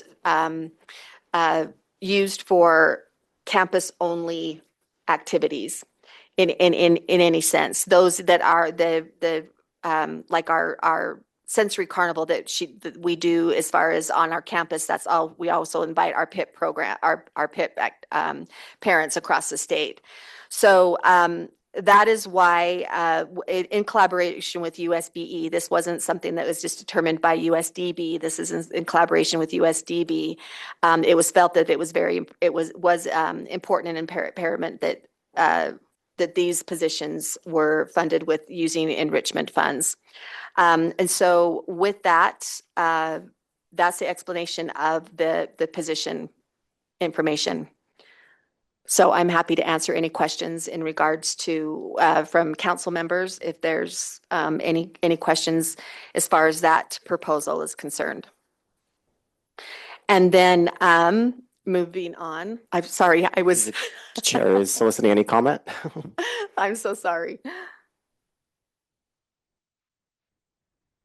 Were there any comments or proposed motion? I can make a comment. This is Gretel. So with these positions being funded, I mean, it seems like there's a lot of activities that are being provided for the students that might not happen without these positions. I mean, 85 activities. Would 85 activities happen, just people getting the money on their own to do? I don't know. I think it seems valuable. I know that it was said earlier too that there's a portion of the enrichment funds that can go towards positions, and I don't think that's been set. Like, is there a certain amount? Do we know? No, that's what the board is deciding. Okay. I also liked in the survey how it talked about students with more complex needs. I am a teacher for the deafblind and have been for 25 years. And in that 25 years, our population has stayed the same. About 80 to 85% of our students have significant disabilities on top of the deafblindness. I would love to see those needs being addressed more with the enrichment funds, personally. Thank you, Gretel. And that, like I said, is there's a lot of complications that go with that, but we do know that we are lacking in that area, and that was very apparent in the enrichment activities, or the enrichment surveys, I should say. Any other? This is Katie. These roles are absolutely 1,000,000% justified and essential, but they had been previously funded from the general budget. These are not new roles, so these are not new things that we're saying like, let's make this happen now for students. These were things that were already occurring. So I don't feel that there is a justification that this has to be funded by enrichment funds. There's the possibility, but also they're 1,000,000% justified, and they had been previously funded with general funds, and potentially that's how they could continue to be funded. Thank you. That is true. So that's again a council decision.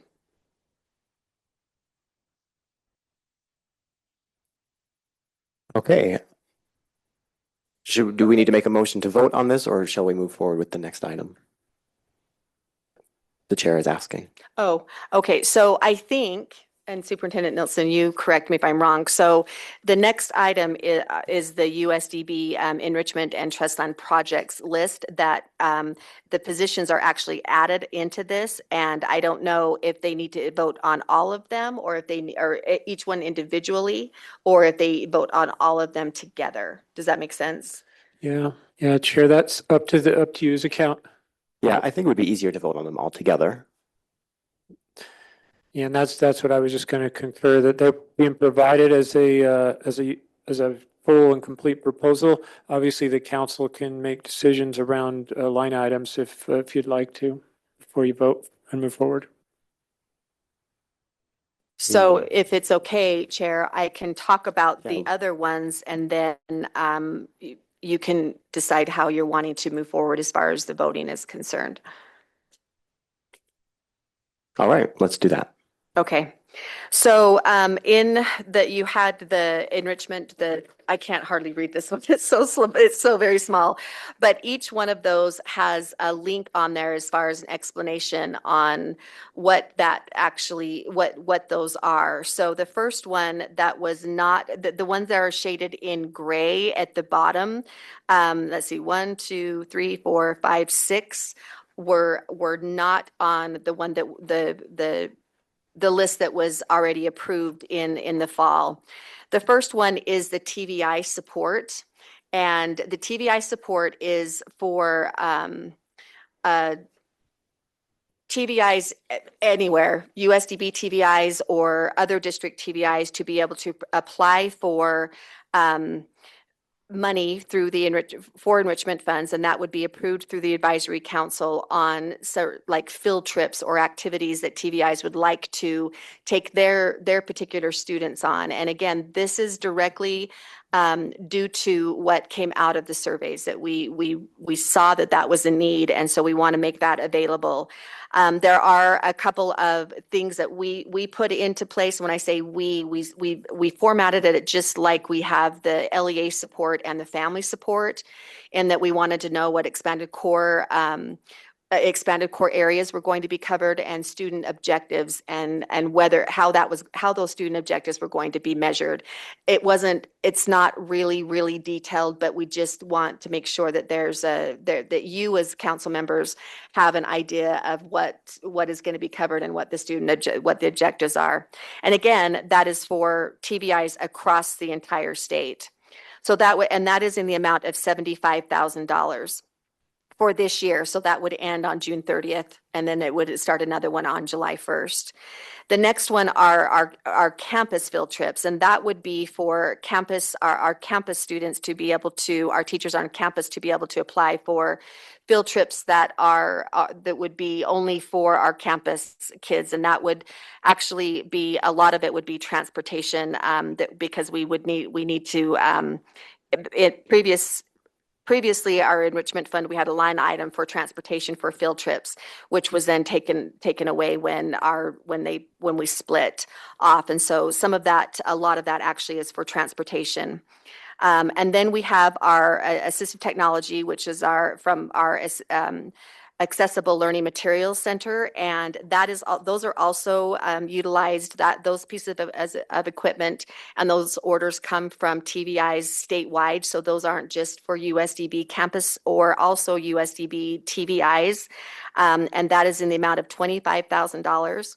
Our AT High Tech is the very same in that is for our students statewide.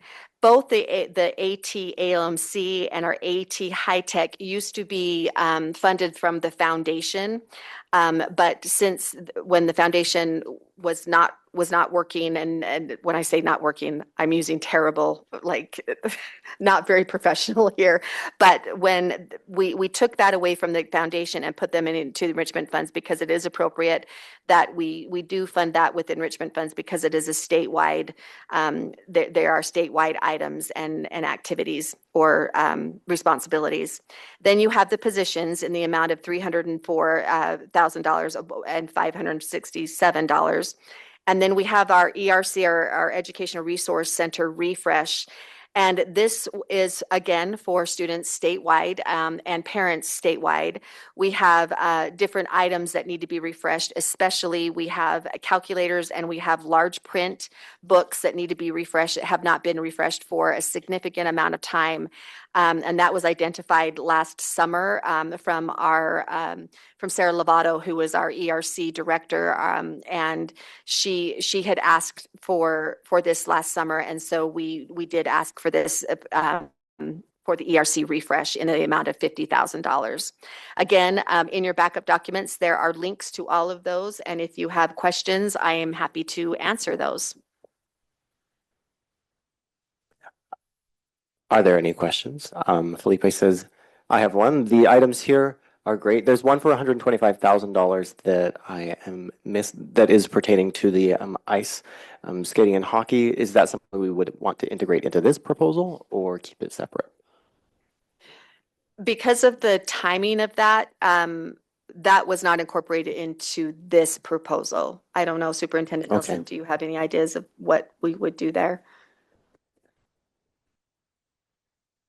Yeah, if I understand correctly, the decision around the ice skating proposal was to take that information to the subcommittee, organized the standard protocol for reviewing those. If you want to consider that on this FY26 budget, you would need to delay this approval tonight until your subcommittee reports back whether they think that project should be funded. I don't know if I'd recommend that, given we're getting very close to the end of this fiscal year anyway. Mm-hmm. And Yes. if I might add to that too, I'd really like to get these things approved, especially the TVI support, because TVIs need to be able to start. We need to get that going. We're in January, and the board has to approve this as well. So by the time that happens, we're looking at middle of February, and I feel like we need to get moving on it if the council approves. This is Katie. I do want to just comment that I note that $35,000 for campus field trips, $30,000 for Harmony Music, and $50,000 for G-Note are all specific to campus students, which is over $100,000, which is over 10% of the budget. I just wanted to acknowledge that in regards to the idea that these are to support all students across the state of Utah, that we have a huge chunk that's going specifically to campus students only, which is smaller than I would anticipate, smaller than 10% of our students served or students that could be served in the state of Utah. So I just want to acknowledge that. It does say G-Note is available to all families, but in the multitude of communications I've received, I've never been informed that that's available to me and how to access that.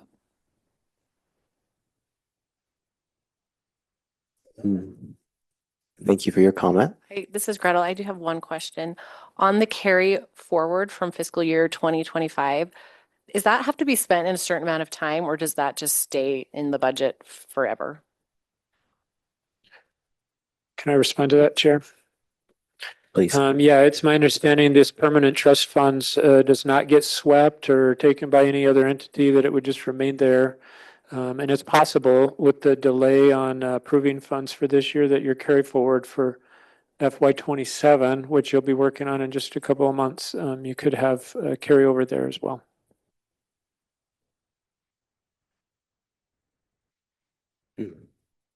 Any additional comments before we receive a motion to vote and approve?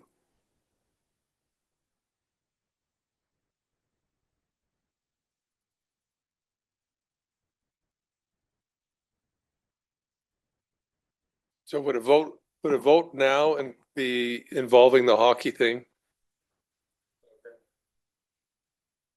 Correct. Those are separate motions.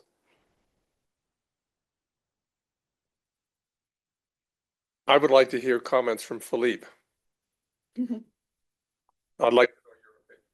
I value it very much.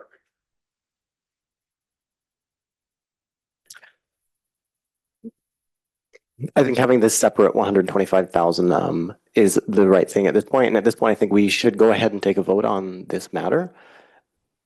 If we don't feel confident at the time and may need more time for that motion, we could initiate a subcommittee to reevaluate that, or we could reevaluate this list in its entirety.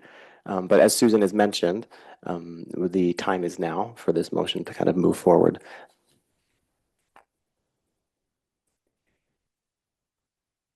I move that we take a vote. All right. I would like to set forth a motion that we approve all line items except the positions line item in this meeting for approval with enrichment fund usage. This is Amy Query. I second that. I actually would like to approve all the line items except for the positions I'd like to see still from general funds.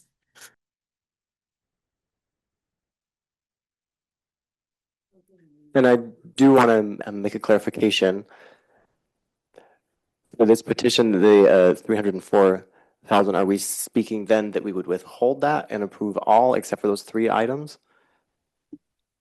That is my motion. Oh, I missed the hand from Michelle, who will be voicing for themselves. Philippe, I think I need to voice this one. I just want to talk about, could we look up higher on this? When we approved this, we have the deaf school also involved. If you scroll up, you'll notice on the School for the Deaf, we have $200,000. In the past, the Deaf Mentor Program was the positions that were encapsulated in the enrichment program. They are most definitely not enrichment activities. During this correction in which we've separated, and we know that the board has 1.2 million for the blind school and only $200,000 for the deaf school, that is no longer captured in here. So if we were to put positions that were in here before, that would be the deaf mentor positions, which there are no funds for, which means my deaf mentor program would be done, which means I would have people losing jobs. I'm just saying we're covering that, the deaf mentor program, as it should be in the operating budget. And I think that's where they should remain. I do think it's appropriate that the enrichment activities are covered under enrichment funds. Those positions are enrichment, as Susan has articulated here. They are enrichment funds. Whereas in the past, the ones, the deaf mentors, were not enrichment funds. They're appropriately placed in an operating budget. So I'm just saying that that's where I think the appropriate place is for those positions, and that does affect the deaf school if that's not funded. Or could affect the deaf school is what probably the better word. And I care about that program. I care about those employees. And so that just trying to say, we just think about there are other consequences to the decisions.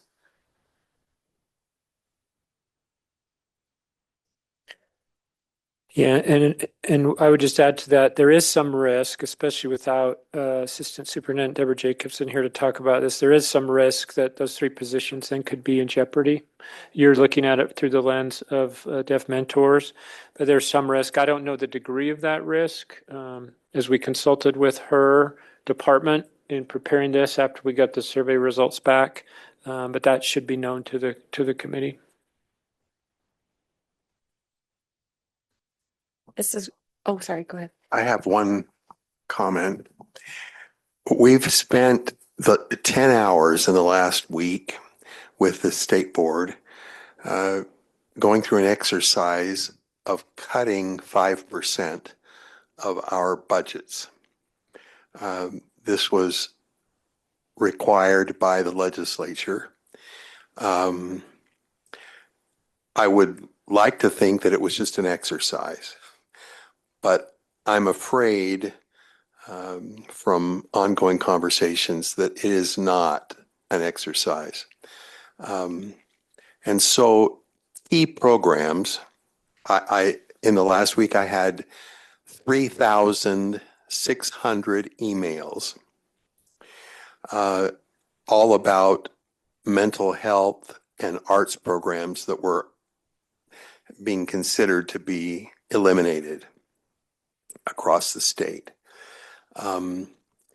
This is a time where budgets are tight. People are tightening their belts and recognizing that the 2025-26, finishing out 25 and going, 26 and moving into 27, it's going to be slim pickings.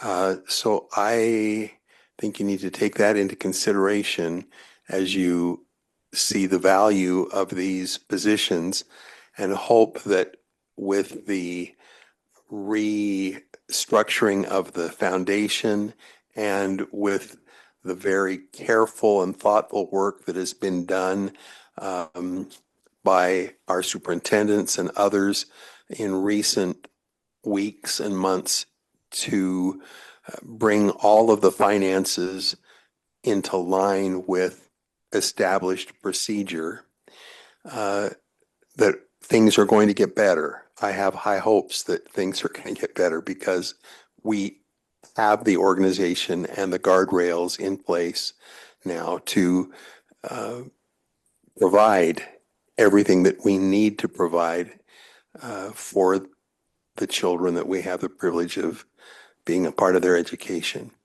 I think if we do not move forward with this,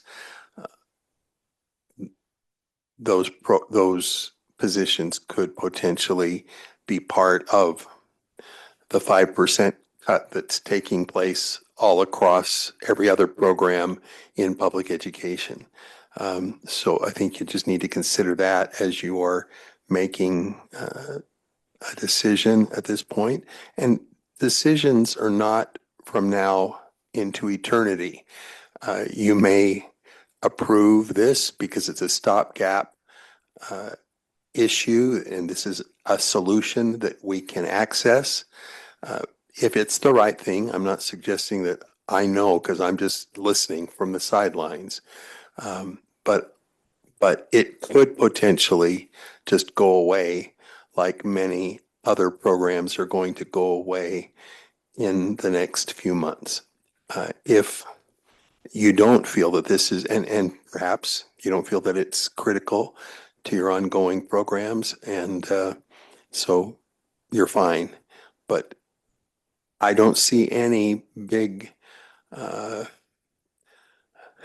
loads of resources being poured out from heaven in the next little while. It could be pretty challenging. And so consider that carefully. Good luck. Thank you very much for that comment. This is Gretel.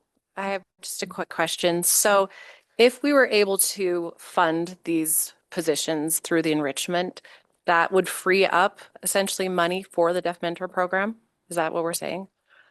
I mean, I think the Deaf Mentor program is invaluable.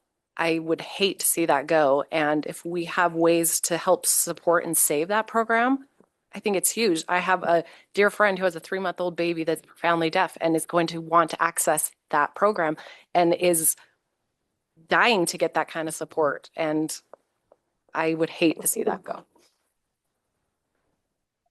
This is Kiara Gaiman. Thank you very much. If I can make a comment. Sure, go ahead, Kiara.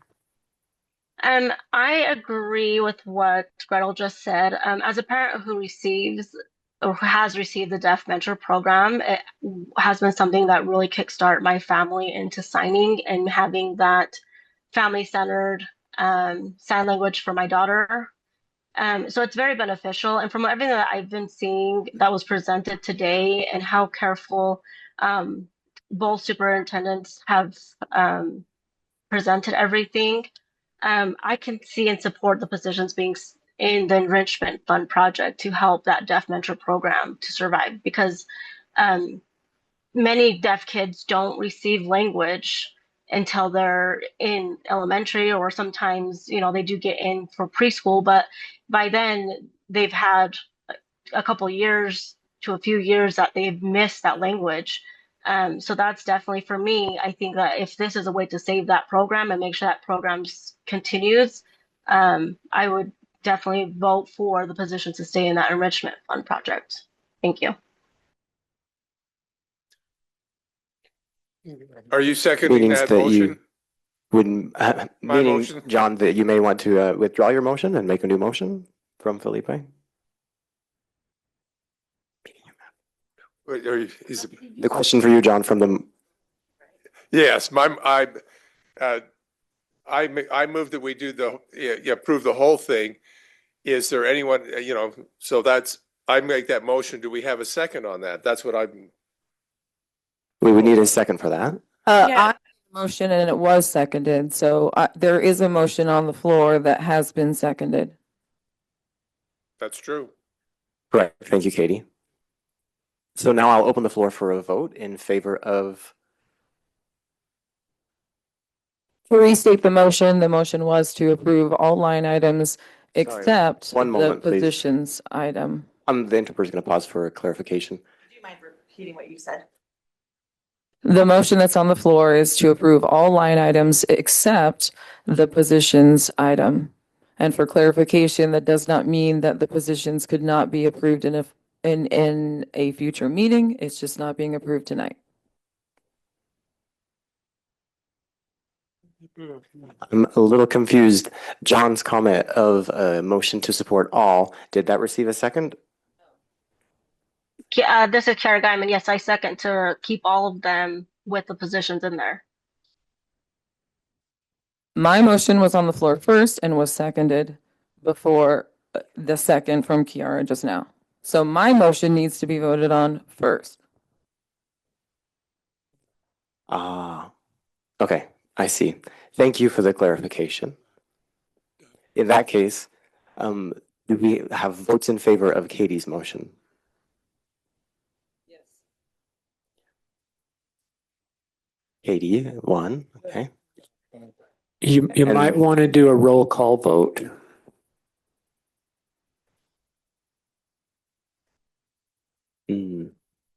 Okay, sure, yes. First, I'll go from the floor present in the room, and then we'll move to those in Zoom.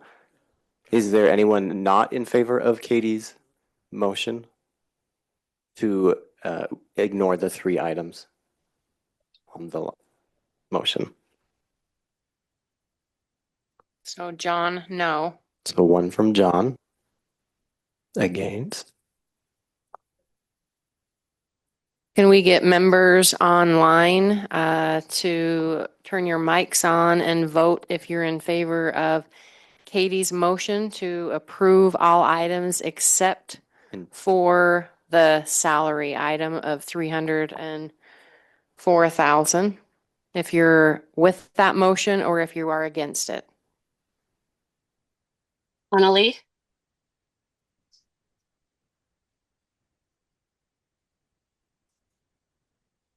Hello? Yeah, Annalee, go ahead and Sorry, vote. I didn't know if I was being heard. I say yes to Katie's motion, which does not, again, she stated it doesn't mean we won't go back to the positions, but this way we can get most of the enrichment funds moving forward. So I am saying yes. Okay, Brooke. Felipe says thank you.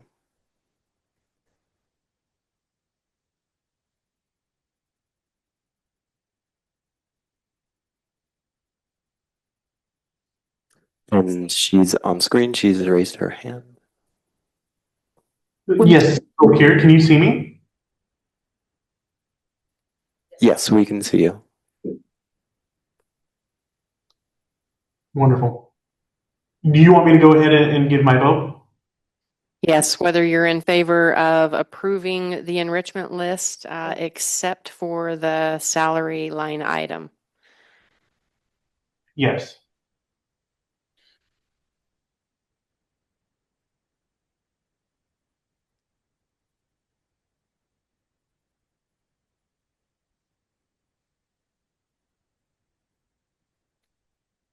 Okay, Kiara? I do not approve for that. I approve to approve all of it with the position, so I do not approve with what Katie is stating.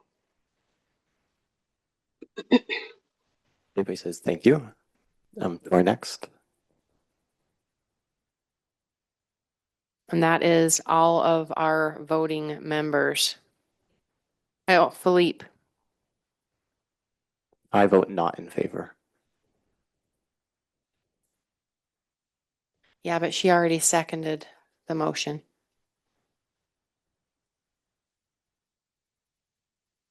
I'm a non-voting member. You got a good job. John was no. So we have 3 to 2. Mm-hmm. It's tied then. I just want to make sure that Brooke understood what she voted for, because I think there was some misunderstanding that for Brooke, if Brooke wants to get on the screen.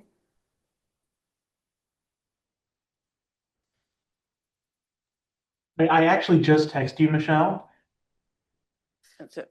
I haven't not received anything, but. Or excuse me, Just texting that was Philippe. a text to Philippe.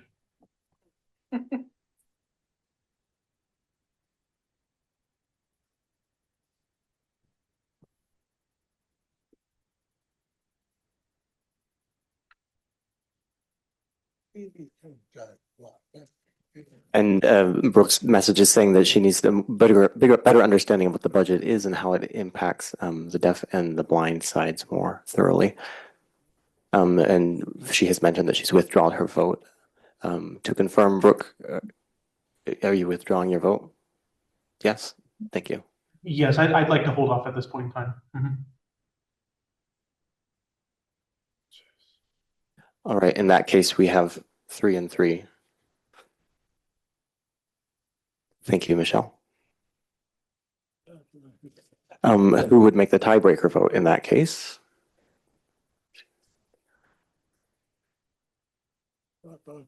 I voted not in favor originally, which would mean that it would not pass. Yeah, I'm not a Robert's Rules of Order expert. So I'm looking through your bylaws. I don't know that it clarifies in there, so it would be Robert's Rules of Order, probably that would give us guidance. Let me see if I can find that out.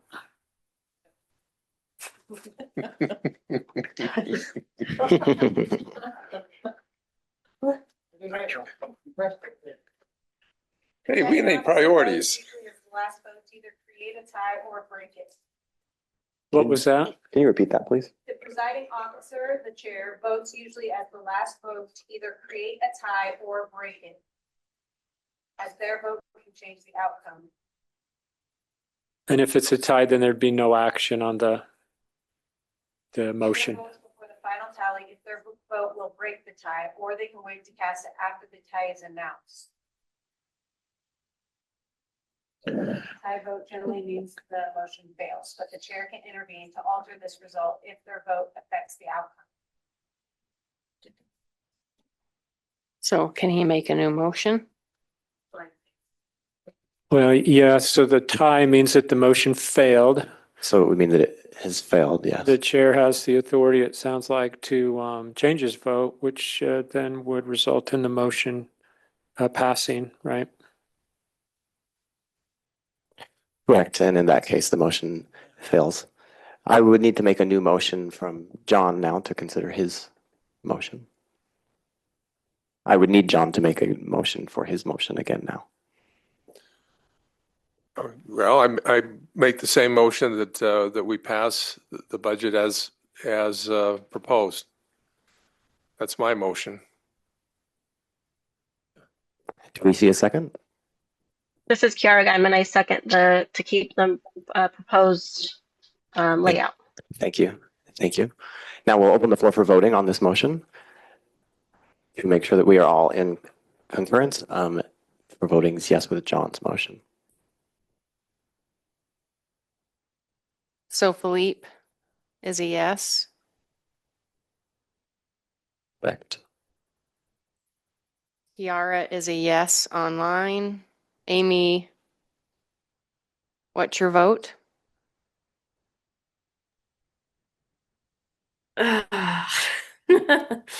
Um,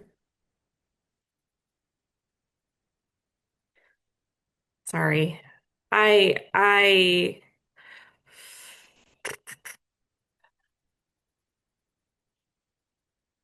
am I required to vote on this? You can abstain, which means that you don't take a position one way or the other. Yeah. Okay, I think I'm going to abstain from this vote. Annalee?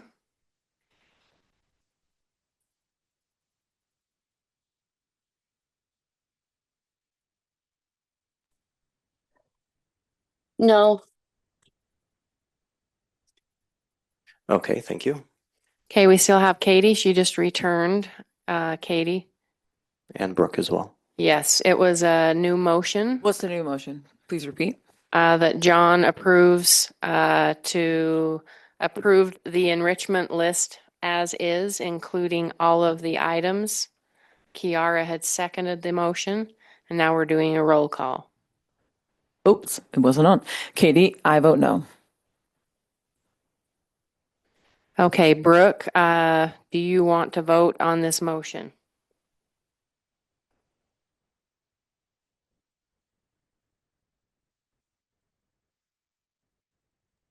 This is Brooke here. I'd like to wait. So you abstain.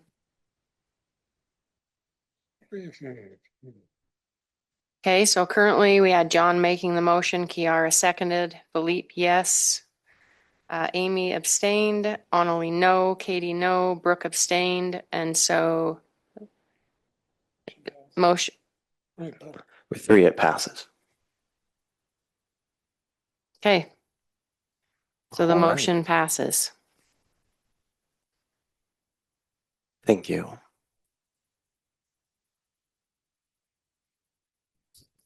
This is Katie. I would like to put it on record that by potentially not approving the positions being paid with enrichment funds and being moved back to the operating fund, that this was never any kind of intent to be an us versus them. But we would like to displace anything that happens at the deaf school. Budget is tight for everyone, but we also would like to explore various opportunities for what kind of enrichment that could be occurring for our blind students with this money. It's a huge sum and we could accomplish a whole lot of things, and we want to be able to have the opportunity to be creative with those funds in reaching more families and reaching more students and providing more experiences, enriching experiences for our blind students in the state of Utah.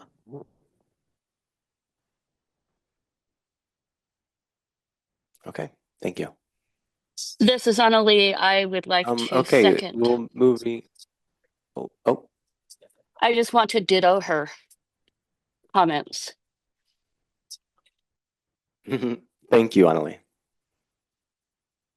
Okay, now we'll move on to the enrichment fund requests. There are 2 on our agenda. And Susan, you will be leading this portion, correct? Yes, thank you. So there were 2 family support, family community activity support. The first one, hold on, there was 2, and I want to make sure that I'm not saying any school districts or the student. This one was for a figure skating for a national showcase competition. The amount requested was for $750, and they listed in the areas of expanded core curriculum that will be addressed, visual challenges of skating, and the itemized list of what funding would be used for was travel and entry fees. And there was, when the question was asked if there was any other funding sources available, they said not at this time. So that is the first one.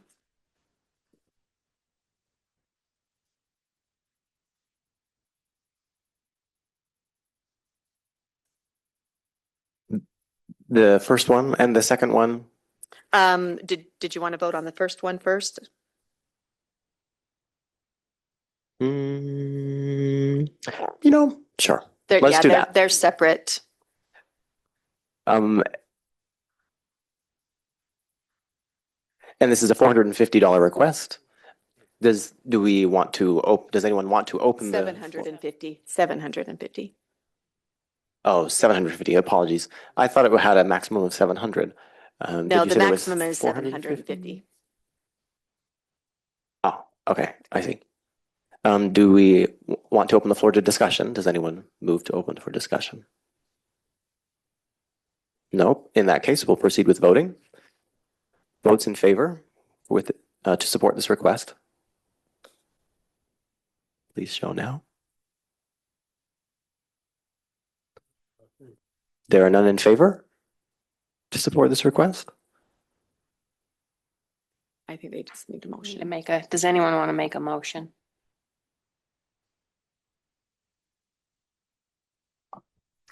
I move that we hold off on approving this request until we get more information from this applicant regarding how this will help them connect with other individuals in their community, and more specifically, how they will achieve areas within the expanded core curriculum. Katie, would you mind repeating that first one, the connect part? Yes, I was trying to find our guiding document, but I couldn't pull it up fast enough. Where it was, the guiding document talks about connecting to our community, or connecting to other people. So I just want to find out more about this competition and how they are connecting with others within their community, or otherwise justify it that way. Okay.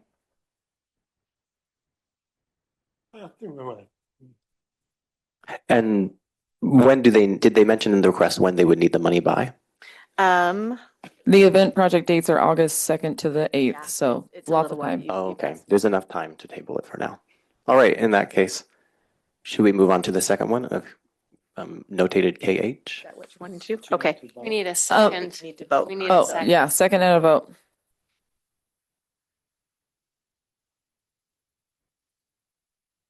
Okay. In that case, thank you for correcting me. Who seconds the motion made by Katie?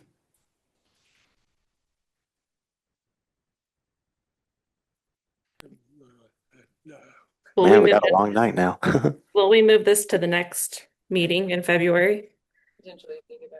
Yes, we can do our very best to get more information. I second Katie's position. Thank you, John. Those who vote in favor of this motion? I will.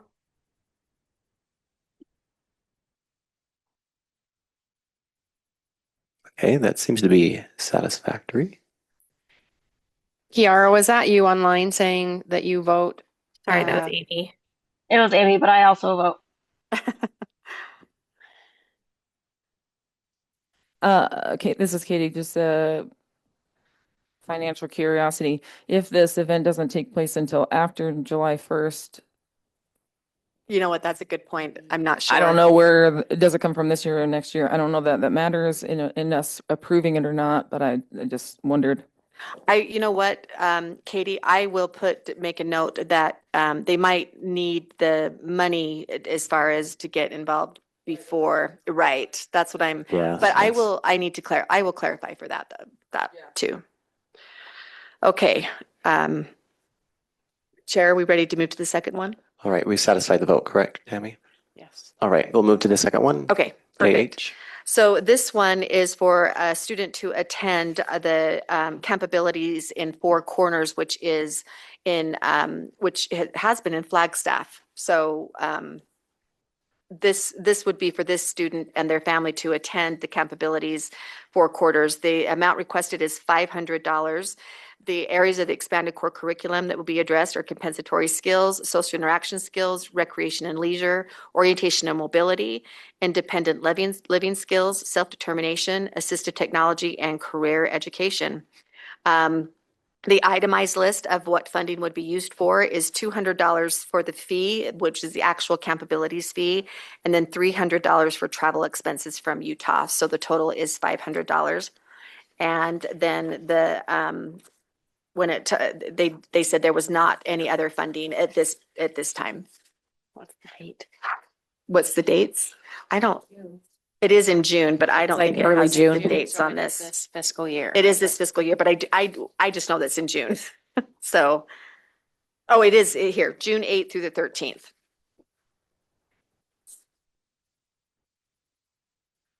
All right, from the chair, does anyone want to open this to discussion? Do I see a motion for that?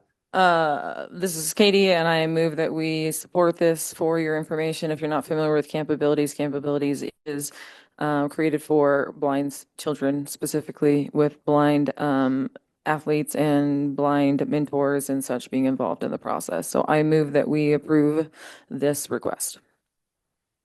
This is Kiara. I'll second that. Thank you, Kiara, for the second. And thank you, Katie, for the motion. I'll now open for voting. Those in favor? I'm in favor. This is Amy. The motion passes. Thank you, Susan. Now we'll move on. The bylaw policy review, which it will be led by Darren. The floor is yours. Okay, thank you. Given the time that we have, and this is an information item, you as a committee have made these recommendations to the board. I'll just say, in the attachments there, you can look at them, the board approves the recommendations that advance from this group around your, the rule and the bylaws. I know that we have a visitor with us today, and she's been very patient to talk to you about the language communication plans that some of our public commented on as well. Can I defer any of my time to get her a few minutes? Yes. Will you be signing or speaking? So Sarah, would you, you're more than welcome to sit right there and use that mic so you can set your computer down.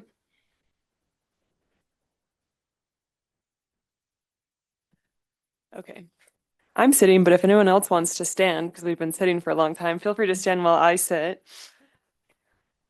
It's my first time speaking here, so I'll just briefly give a visual description. I'm a tallish white woman with long curly brown hair and wearing a black shirt. Okay. So Can you say your name and who you're here representing also? Yes, thank you. I am Sarah Williams. I am an attorney at the Disability Law Center, and I actually focus specifically on deaf and hard of hearing children and ensuring that they have full communication access and full participation in their educational settings, regardless of communication modality or placement. I am here tonight, let me do this. I'm here tonight on behalf of several community members and parents across the state of Utah whose children are struggling to fully access language and communication in their local districts. And you heard from a few of those parents earlier during public comment. So with them in mind, I'm really excited to introduce language and communication plans.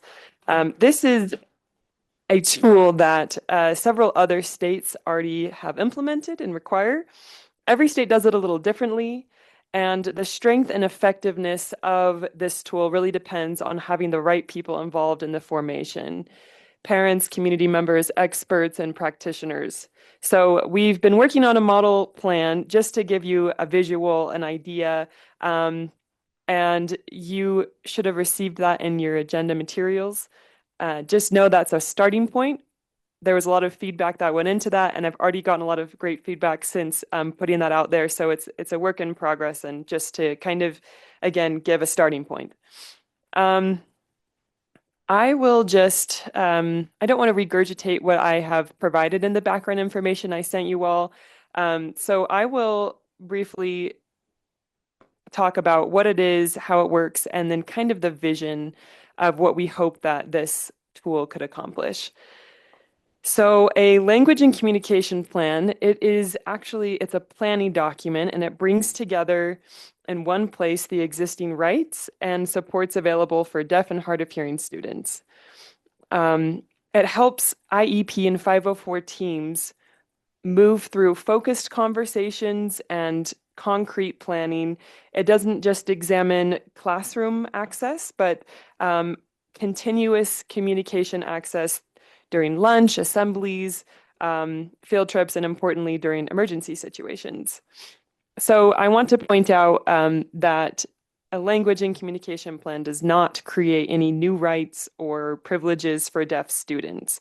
When I talk about rights, I'm primarily referencing deaf and hard of hearing individuals' rights under Section 504 of the Rehabilitation Act and the Americans with Disabilities Act, which also applies to public schools. So these rights constitute the floor, the minimum amount of access that schools are required to give. A language and communication plan also does not mandate a particular communication modality be used or a specific placement. So it serves as this procedural tool, a way to ensure that there's a consistent floor of access across districts while still allowing those IEP and 504 teams to tailor decisions to each individual child. So our vision for a language and communication plan is that it will ensure that every deaf and hard of hearing child in Utah benefits from intentional communication and language planning.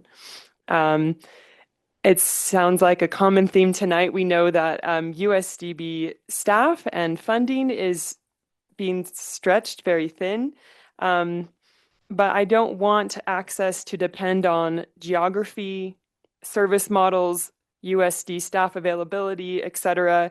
So we're proposing that this be integrated into IEPs and 504 plans to be administered by the district. And just a little bit logistically, how this would work for IEPs, right now there is under the special factors section of an IEP, there is a box that you check if the child is deaf or hard of hearing and has communication needs. So that already exists in the IEP form. And so in the same way that IEPs have, transition plans or behavior intervention plans, if you've heard of those, and that becomes part of the IEP as needed, the language and communication plan would become part of the IEP for a deaf and hard of hearing student. And then 504s are pretty different. They don't require, every district does them a little bit differently. There's no procedural requirements. They don't even have to be in writing. So the language and communication plan effectively could become the 504 plan for the deaf and hard of hearing child.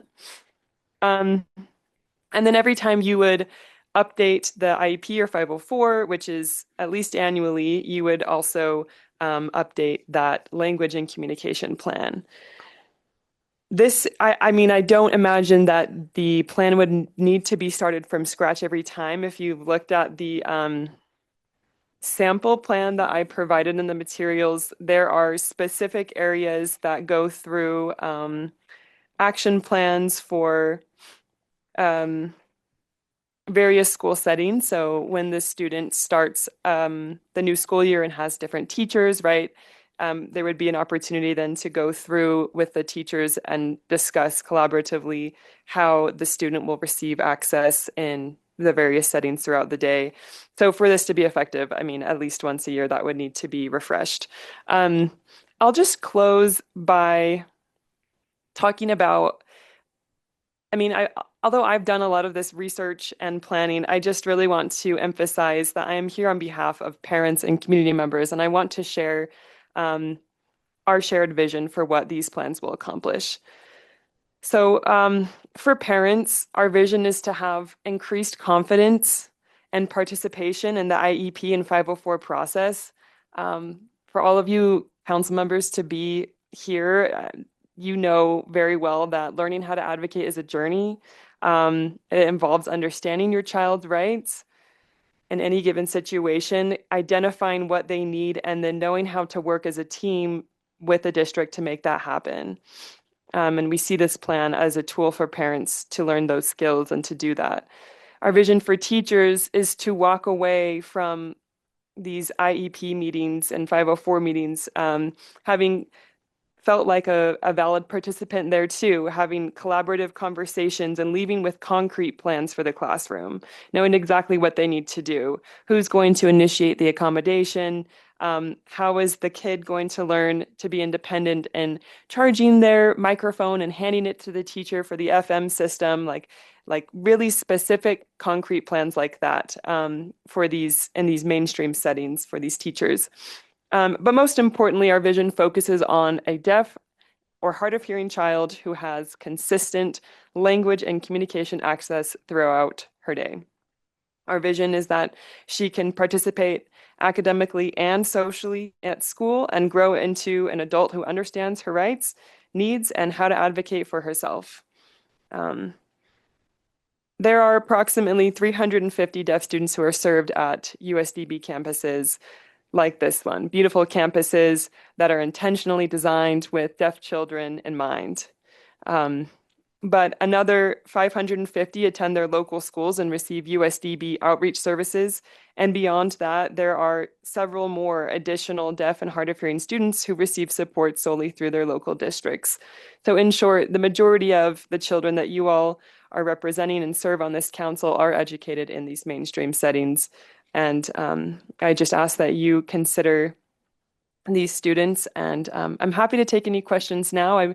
I believe that this is just informational tonight, and if the chair approves, then we could maybe bring this back in the February meeting for a formal recommendation.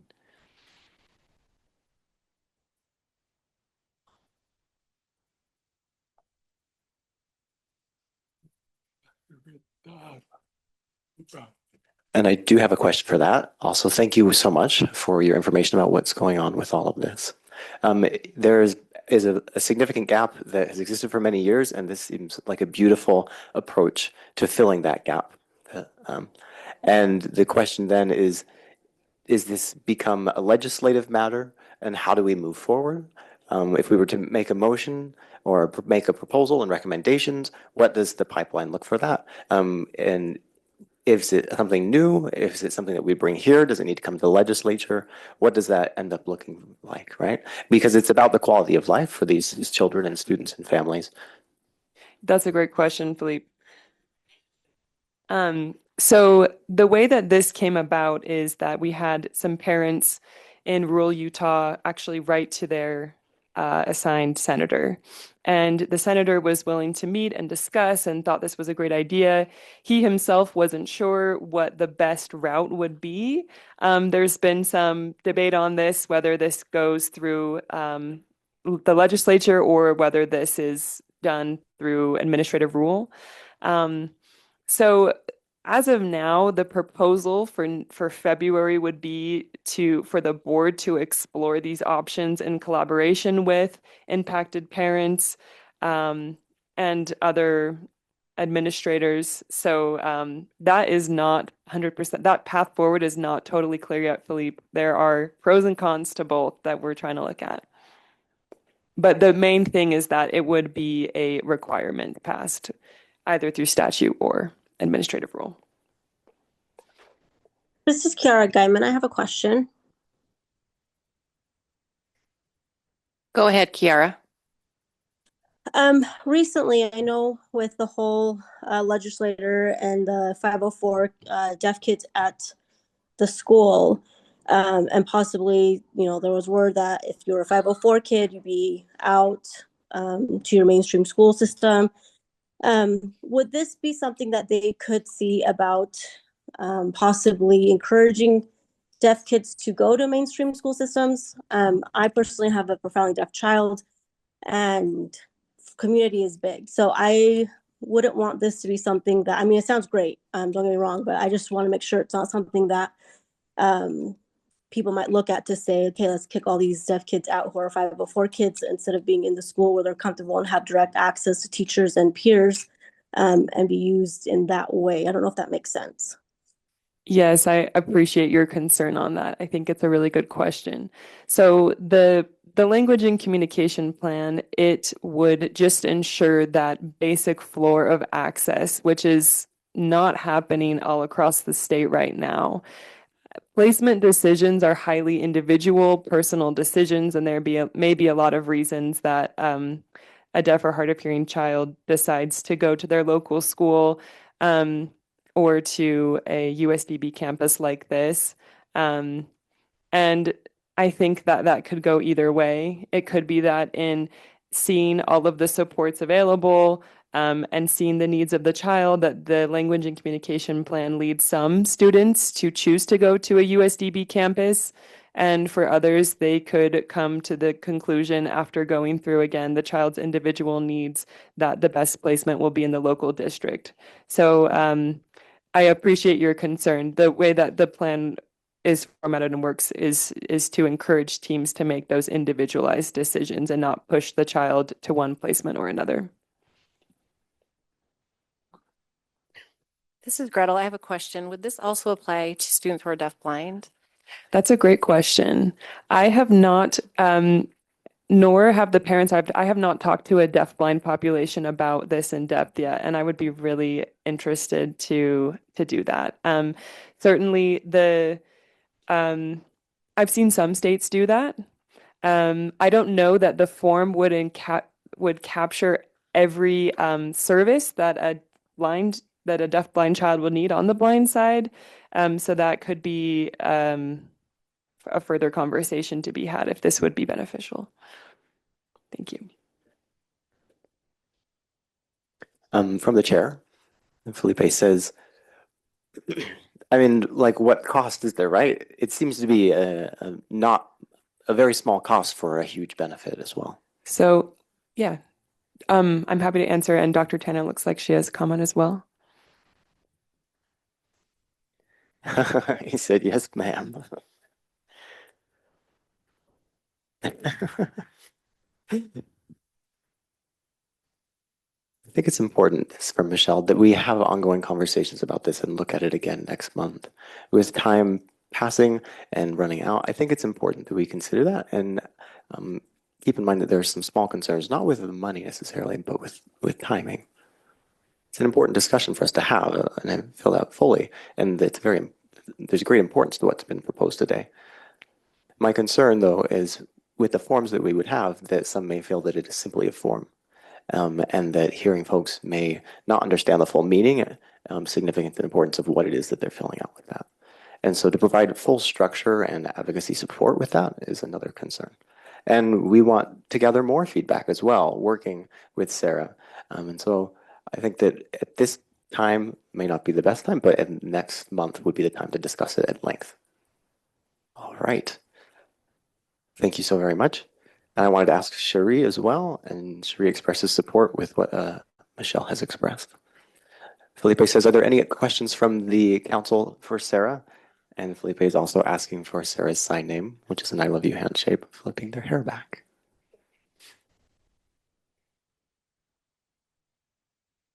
Yeah, this is Amy. I have a question. So, with this, so I'm kind of picturing this. You mentioned kind of like a behavioral support plan, and when you have an IEP team that gets together and they're looking at this, is there a lot of it's related to access, it looks like, but it looks like there might be some need for, when I think of plan, I think of specific goals, which usually are driven by some sort of assessment with, the professional opinions of the SLPs or whoever's the team that's involved in making these decisions. Is that something that's recommended to go along with this when you're thinking of a team right? Discussing the points. I'm just looking at your sample plan. Yeah, if you understand what I'm saying, like where does what's recommended as far as assessments and things that go into play in this? Like, do others who are filling this out understand what needs to be brought to the table to fill this out accurately? Yeah, Amy, great question. So these do have to be data-driven decisions, and we want to make sure we have the right people at the table. As far as this goes in an IEP setting, the language and communication plan being a part of that, being integrated into that. So you would still have the PLAF, you would still talk through the recent progress, the data that's being collected, the results, and that would then, of course, drive the goals and the modifications, the reasonable modifications and services that then the language and communication plan comes into play are informed by the conversations that happen during that PLAF, during the goal setting. So it works into the IEP in that way. Does that answer your question? Yeah.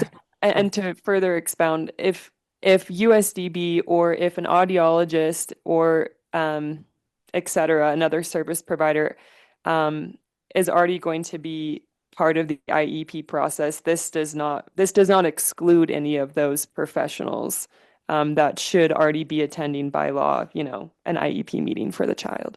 Yeah. Right. That makes sense. Thank you. All right. Are there any additional questions for Sarah from the council? And Sarah, thank you so much for coming and sharing with us this information. I look forward to seeing you here again next time. Thank you. And is there anything do we need to make a motion for an action next meeting? Okay. No. Thank you so much. All right. All right. Your favorite thing, the OLAG update. Got it. And Chair, I'm gonna make a recommendation for you to consider, because we've taken our interpreters into overtime, as well as Tammy, and we've extended each of you past the time we'd scheduled.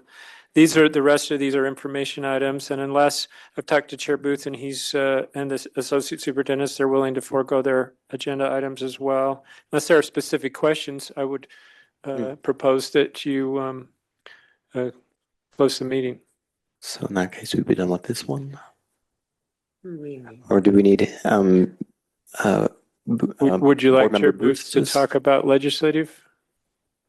Yeah, I would like that if we could. If you could share for a few minutes. Let me just say that legislative issues are very hot items right now. Everyone is buzzing in the Capitol. I was there this morning at 7 o'clock. We had breakfast with, probably 20, maybe 25 legislators. We had many conversations. Let me just mention that the chairman of the EEA committee,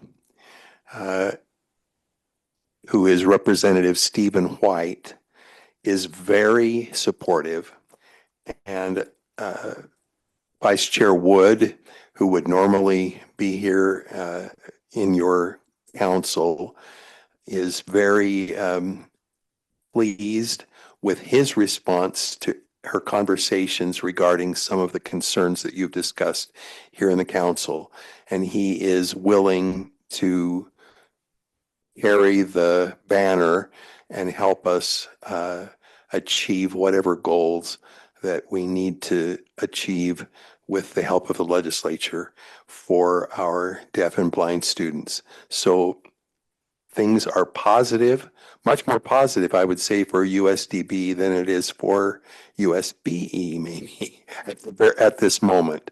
Not that they're not being supportive of USBE, but we just have a bunch of issues. And you guys seem to have been on good behavior for the last few weeks. And so they're just happy. And they're supportive and they're excited to help you accomplish what you need to do for these great students. And I think you're in good hands with this excellent body of concerned parents, and what a blessing to have the diversity of ideas and thoughts all focused on creating what's best for our children. So I'm very impressed and happy that I could be here today to witness the very clear and civic approach to communication and deliberation and collaboration, and how exciting to be able to have room for us to hear about the problems and then roll up our shirt sleeves and work on them together.